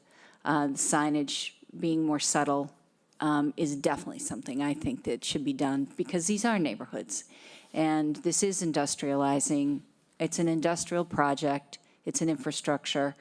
And, you know, I think that they should really try to do something, or I feel they should be, that have some sort of complementary kind of feel to them, to the neighborhood. And I think that's mostly what my concern has been, as I've seen that we're doing more. I mean, how many more are we going to have in the community? Quite a few, correct? Yes, the number It's at like one point 30 or was up something? over 80. Oh, it is 80? Wow, Yeah. oh gosh. So in saying that, you know, maybe going forward, there could be some sort of like design element concept that, you know, has a little more sort of an eye to the neighborhood, you know, aesthetics to it. Thank you very much. And yeah, I mean, especially when you cannot get the landscaping around it. Yeah. In the signage, Yeah. could you replace the word, I know you don't have to have the word sewage in there, but what if you had just the word sewer? Sounds a little more palatable. Or even just pump station. We could just have pump station. Because the only pump stations we have in Chatham are water pump stations and sewer pump stations. And the water pump stations don't have public access, so we'd know if they said, hey, there's an alarm going off at the Meeting House pump station. No one's going to know mistake exactly one what of it these was. as a water pump station. Right. Okay. Okay. Well, maybe we take the word sewage out, is that?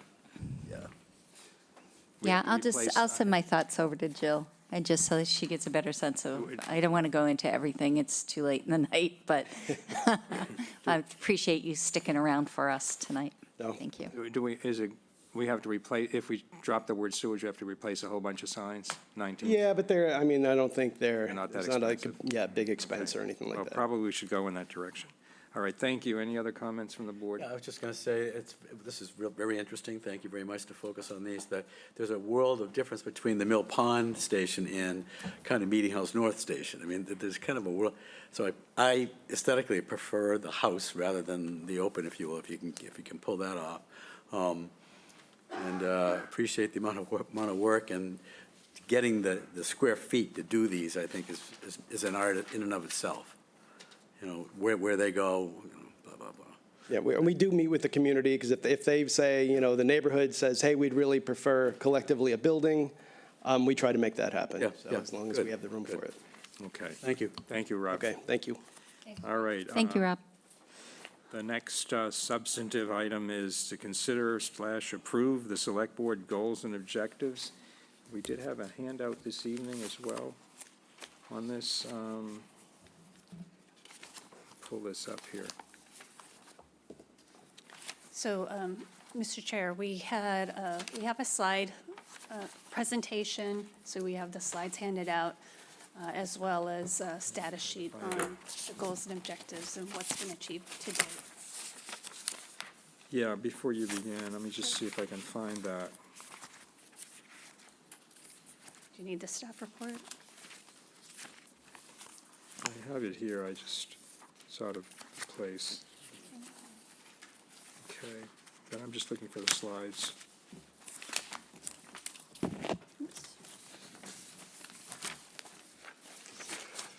Okay, so I'll turn it over to you, Jill, I guess, Yes. for starters, and I know that Stuart was not on the board when these were first voted in a couple of years ago at a works session, and then the last year or two, we basically just kept them in place during meetings of the Select Board. So I'll turn it over to you, Jill. Sure, thank you, Mr. Chair. So, as you had just mentioned, a couple of years ago, the board had refined its community vision statements, plural, as well as the goals and objectives. And what we have for you tonight is, for your annual review of your goals and objectives, is information to highlight the reason why and where we're going, and also to provide you the opportunity as a board if you want to make any changes. So essentially tonight it's up to you whether you want this to be considered your goal session, or if you, at this late hour, want to consider continuing it to another meeting or another session. I just wanted to be cognizant of Select Board Member Smith just joining the board in 2025. I did provide him the materials from 2023 and to get us to where we are now. So Kathy's going to join me in a presentation. I'm going just to kick it off in a couple of slides. So this information is really important in setting the board's vision statement and accompanying goals. It really provides us the policy framework for service delivery priorities, planning, budgeting, and community engagement. And they also guide the work of town staff and town committees, boards and commissions to ensure alignment with the board's direction and priorities. And this alignment also strengthens clarity and accountability across our organization, helping each employee to understand how their efforts advance community priorities. And it also reinforces our collective purpose and dedication to serving the public effectively. So namely, the why clarifies, as you see, direction and purpose, and enhances the decision-making, ensures alignment with the vision statement, allows for ongoing evaluation of progress and performance, accountability and measurement of progress, and strengthens community support in town initiatives. This is the vision statement that the town had first voted in 2024 and reaffirmed voted in January 2024 and reaffirmed in October 29th, 2024. And I can read it out loud for the public who's listening. Chatham in 2030 will be a forward-looking, engaged, and inclusive community of demographically diverse, year-round citizens that maintains a unique integration and preservation of its pristine environment, promotion of a healthy economy, fiscally responsible and responsive leadership, and a welcoming environment for all to Chatham. This slide reflects the goal buckets per se that were previously voted. And it's a general category and with objectives following. So and this is in no particular order. We have year-round housing, environmental conservation, coastal resiliency and natural resources, educational excellence, water management, foster a vibrant, sustainable local economy, and respond effectively to the needs of a diverse, welcoming, and livable Chatham. So I'm going to hand it off to Kathy. So, as the town manager said, in the last year, we kept all of the goals and objectives the same. And we asked staff again this year to do an update to a matrix which you have in the packet.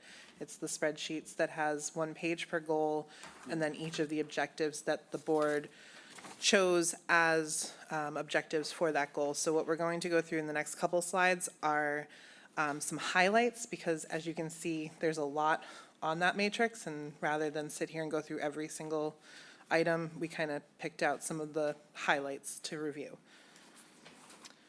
So beginning with, again, in no particular order, but we began with year-round housing. The first objective under that goal was to ensure all current properties, 4 total, have requests for proposals issued in calendar year 2025.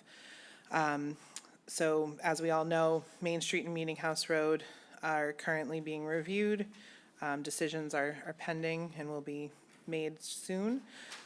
Stepping Stones Road, the request for proposals was advertised on November 5th. And then tonight, the board discussed 127 Old Harbor Road and next steps towards moving that forward. I just wanted to ask, does the board want to have comment on these one by one, slide by slide, or do you want to proceed at the end? I have a comment on this one, for example, but how would you like to proceed? We can do that, Dean. I'm fine with commenting as we go. Yeah, and I'm not proposing any change, but the very goal itself of 200 units within the next 5 years, so we voted this in 2022. So 5 years is almost, or halfway there. 23. We voted in 23. Okay. It's the 200 units, which I think is aspirational. I don't know where we would, let's assume that the zoning board approves both Penrose projects, so we got about 90 units there. Where are we going to find places to put another 100 units in the next? All I'm saying is I think it's ambitious, that's all. I agree with you, and I think I was I'm wondering. not saying to downsize it, Yeah, I agree with you, but it is aspirational, and that's where we should look at it in that respect and aspire Okay. to it. It doesn't mean, but the reality of the fact is that we don't have a lot of land in Chatham. That's the point, yeah. And perhaps maybe that 200 units will be added around Chatham, might be that we might co-partner with, Yeah. another town or something like that. So I'd leave, Right. I would Good look at idea. it from that perspective. Corey? Well, I would be fine getting rid of the 200. I think the focus is flat out that we support affordable housing projects. They need to be of a variety of scale and at a variety of locations in the town. And I think that collectively should be our goal, because unfortunately things take longer in municipal projects. So 200 could take 10 years, I don't know. And so I don't want a random number to be a stumbling block. I get it why we put it in originally. I'm less enthused about having a hard number, whatever number it is. I just want the actions and the philosophical approach that we're looking at, but. Okay. Jeff? We also aspire to get to our 10% SHI over time, so that may be a way to also define this. I mean, whether we get there or not over time, who knows? But it's going to take a lot of units, but we'd like to get to that 10% SHI. That's going to get us out of the 40B game, and it's going to provide a whole lot of housing. Okay. I mean, it's another way to put it. Okay. Well, we've had 2 different concepts here. I wasn't proposing a change, I just threw it out. All right, then I don't mind keeping it the way it is. Same. Stuart, did you have a comment on this? Where the 200 units, what does that get to us in percentage? Well, Stuart, the idea of the 200 units was affordable, attainable, and workforce housing, so it didn't really define it just as affordable housing, which is that 10% factor. So we don't know what that. We don't know where we don't know. Yeah, we'll see it. Because it would seem to me that I agree with Dean that the 5 years is probably, I think we have to change that. And what were the thinking under the objectives, number 3, it says support Chatham Neighborhood Village Center zoning initiatives, I get all that. Where Promote are you looking?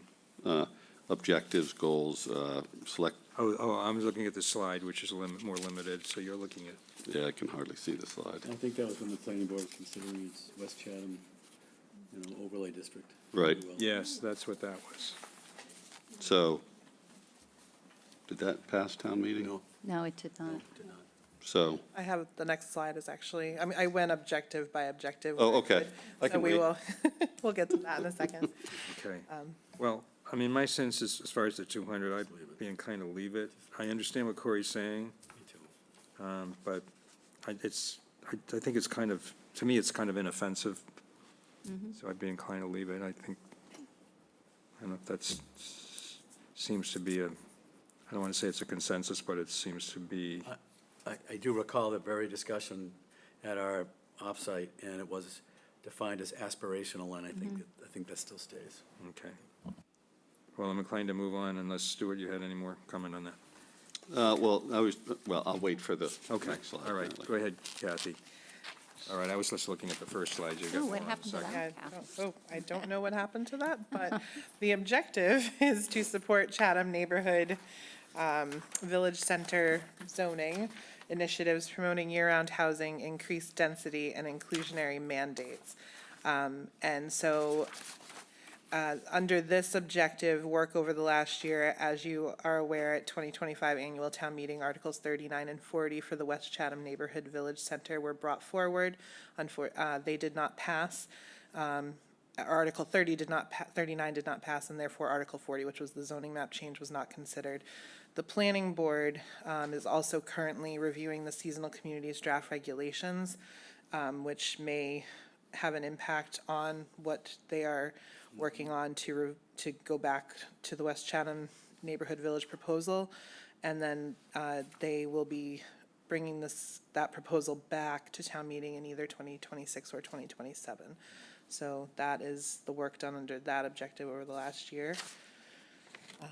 So these, what's in the light blue are your updates? Those are the staff, Those aren't part it's of the it. work that's been done under that objective, Yeah. and whether or not, I guess what is asked tonight is whether the board feels that the objective needs to remain as an objective, or if it's considered complete. The previous one, those 4, They're still pending.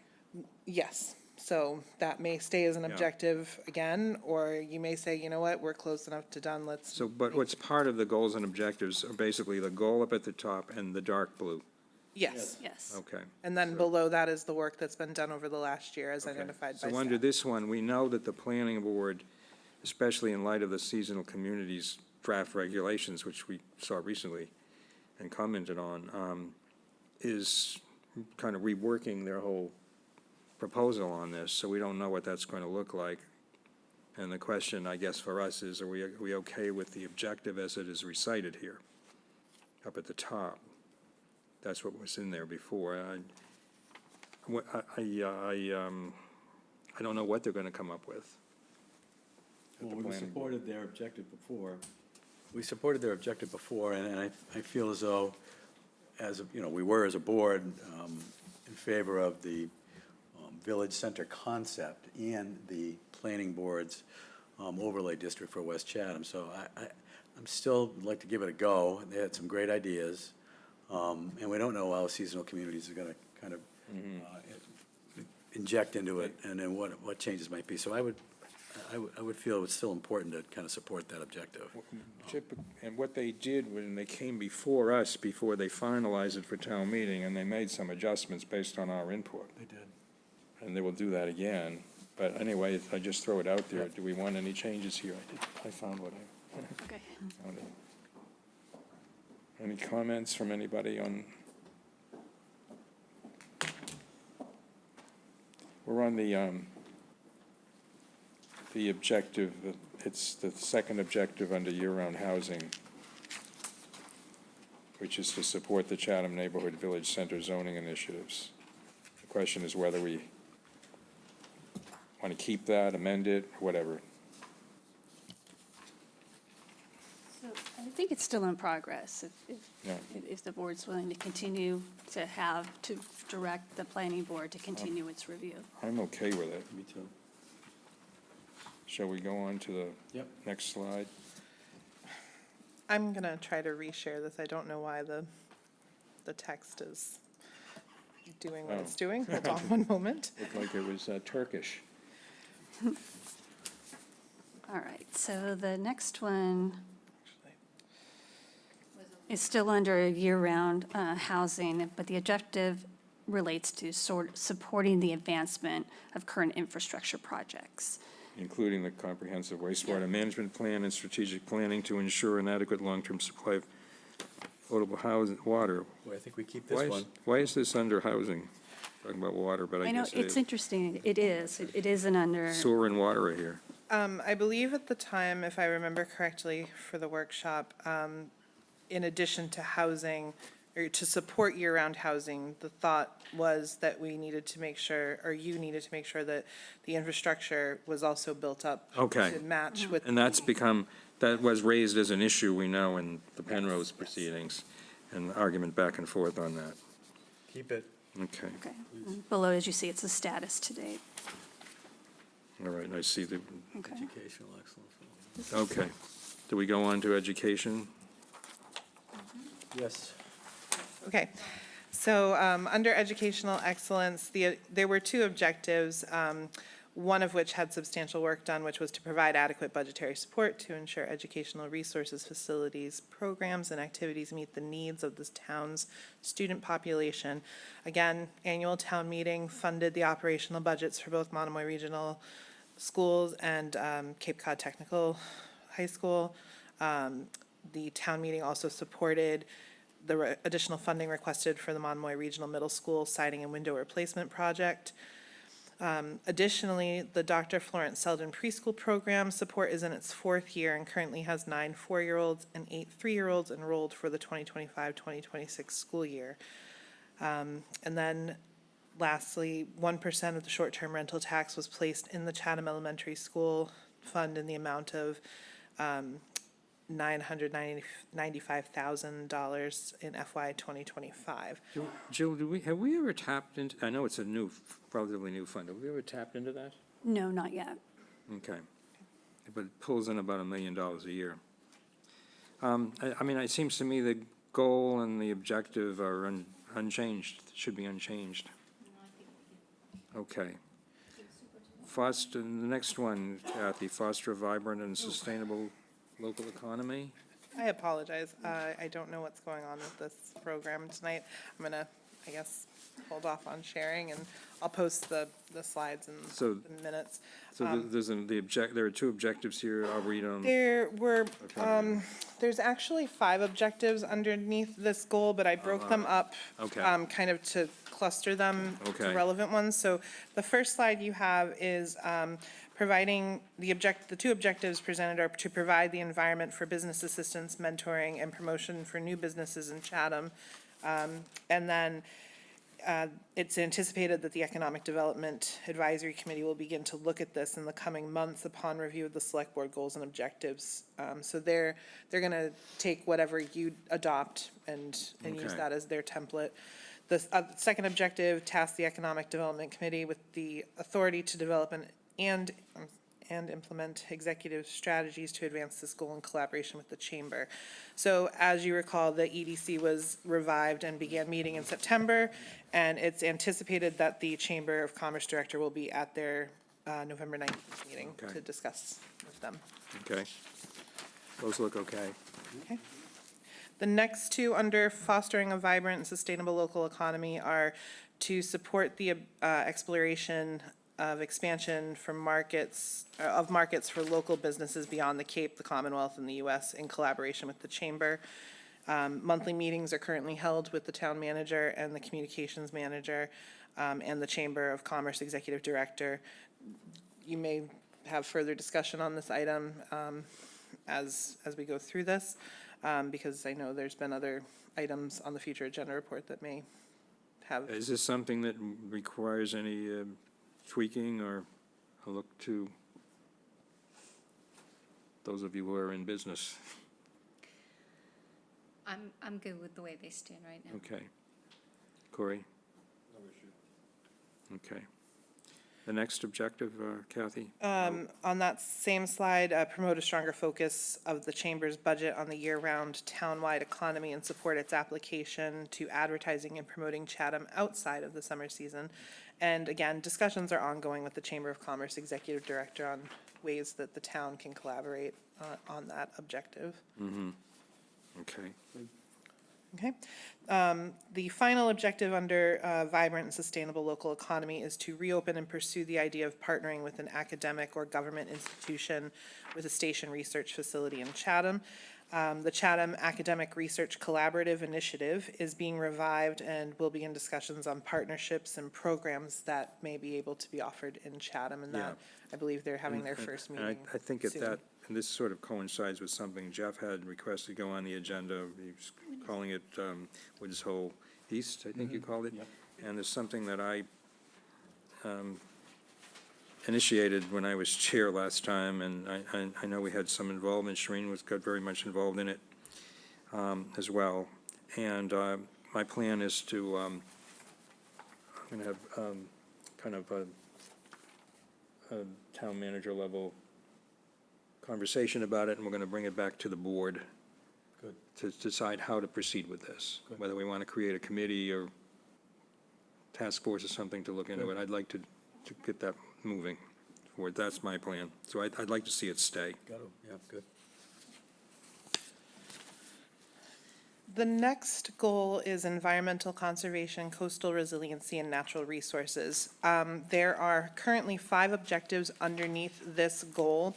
And as you can see in the matrix that was updated by staff, a lot of work has been done under this goal and the various objectives.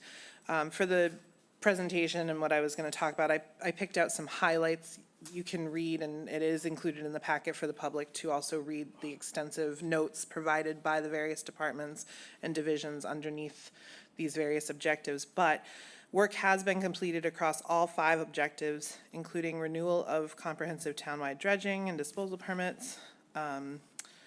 Comprehensive survey of all town landings was performed and reviewed by various committees to identify further action goals. All ongoing and planned projects for renovations and enhancements to our waterfront infrastructure include design goals for making these facilities more resilient to climate change, including rising sea levels and heightened storm activity. The town has applied for the following grants for FY26, the SNEP Technical Assistance Grant, CZM Coastal Resilience Grant, MVP, EOED, SEC, MDAR, FSIG, and Port Security Grant, which total $1.1 million in just those grants alone. And then, again, the Academic Research Collaborative Initiative is being revived. Again, those are kind of highlights under the objectives. I don't know if the board wants me to read for the public what those objectives are, but. Well, we can read them. The objectives comprehend, there are 5 of them. Comprehensively assess the potential impacts of a catastrophic break in the barrier beach on the shore facing north and east, the Fish Pier and Little Beach area of Chatham.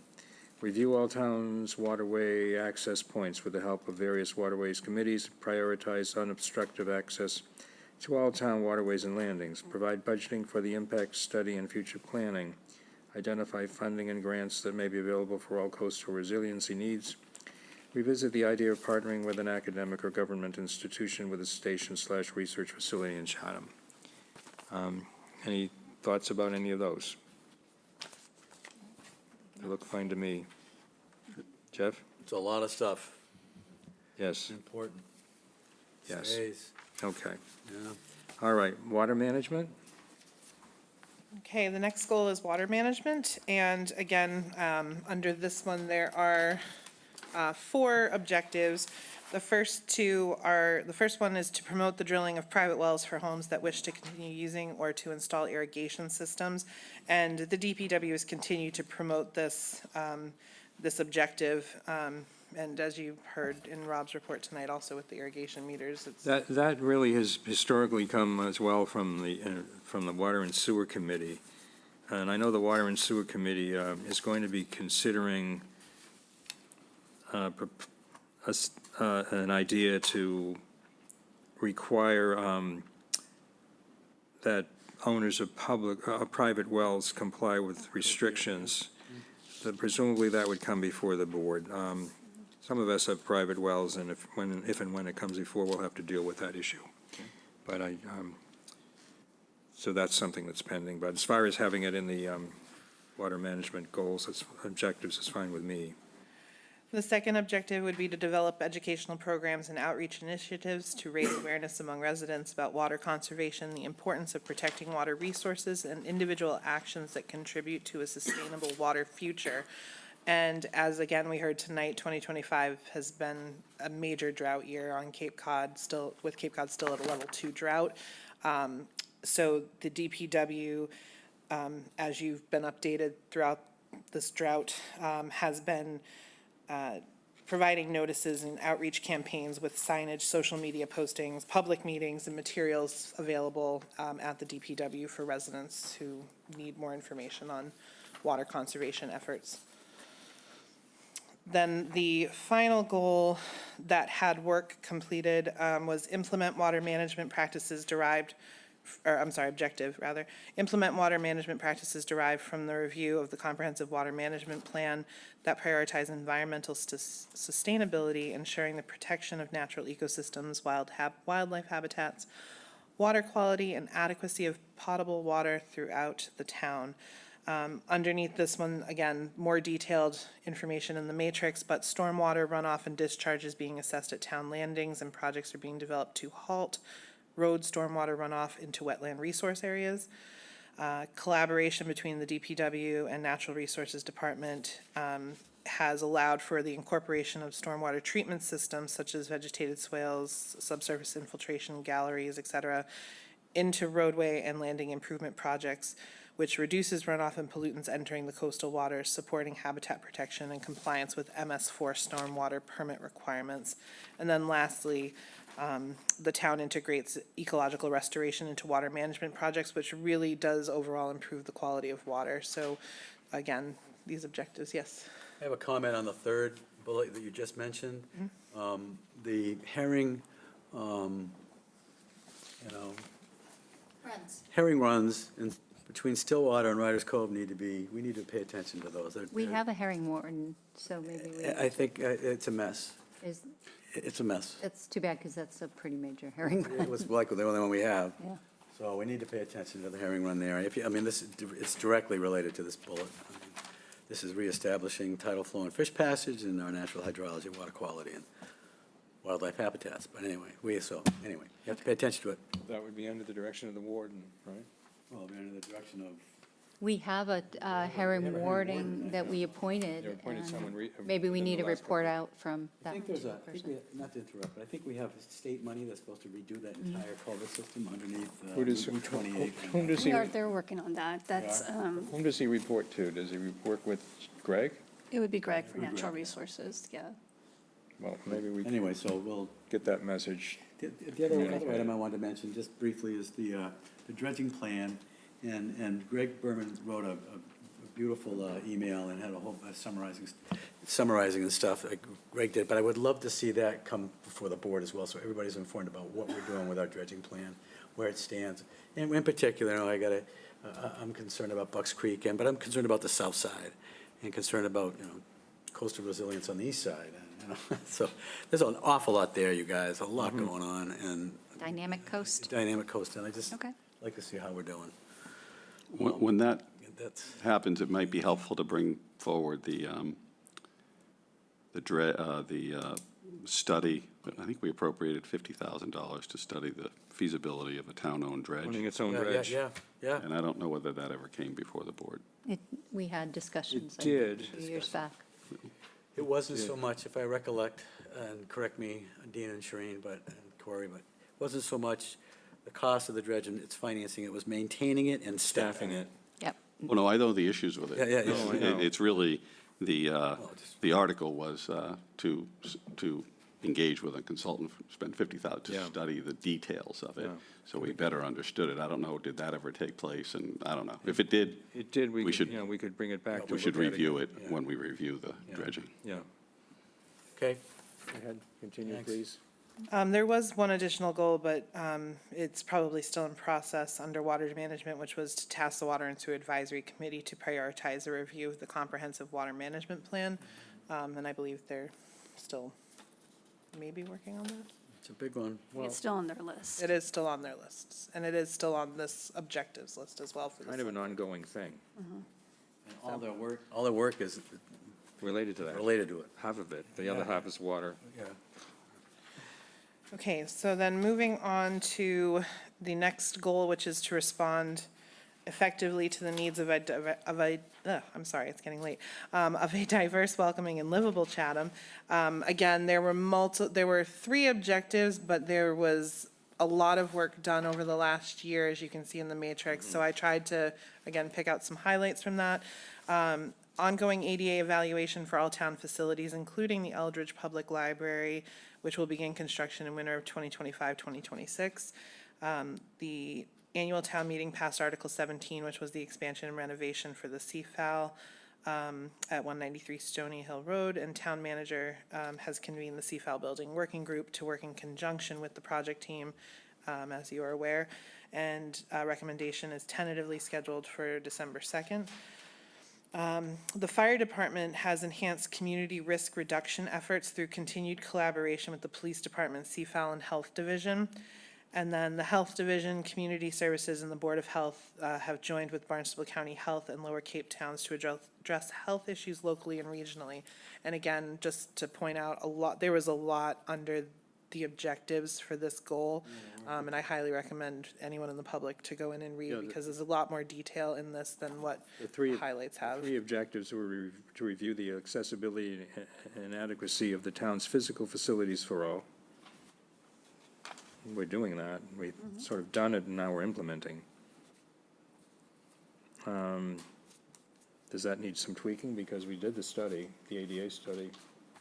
We're in the implementation phase now. Yeah, so so if we need to, instead of review, it could be implement or May I continue. suggest, we continue implementation of ADA study recommendations. And the Committee on Disabilities is doing just that. Yes. Yeah. So that would modify the first goal relative to the town's physical facilities for all. The next one is complete the physical and feasibility adequacy evaluation of 193 Stony Hill Road and develop a follow-up plan to address ongoing and future needs of Chatham seniors. I guess generically that covers what's going on now. Yeah. Hopefully, we won't have to have this objective in next year. Okay, I'm being optimistic, but I think I have a reason to be. And the last is to safeguard the well-being of Chatham's residents through vigilant measures and a commitment to public health and safety. There's a lot of bullets into this one too, Dean. Yeah, and I was going to add, because we heard this request earlier in tonight's meeting about public safety, it's here as an objective under diverse and welcoming livable community.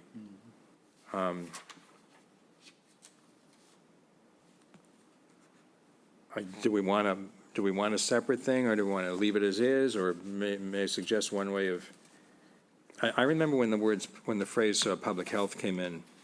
I think it was on the request of a citizen. I think it was Gloria Freeman, actually, and we added it in.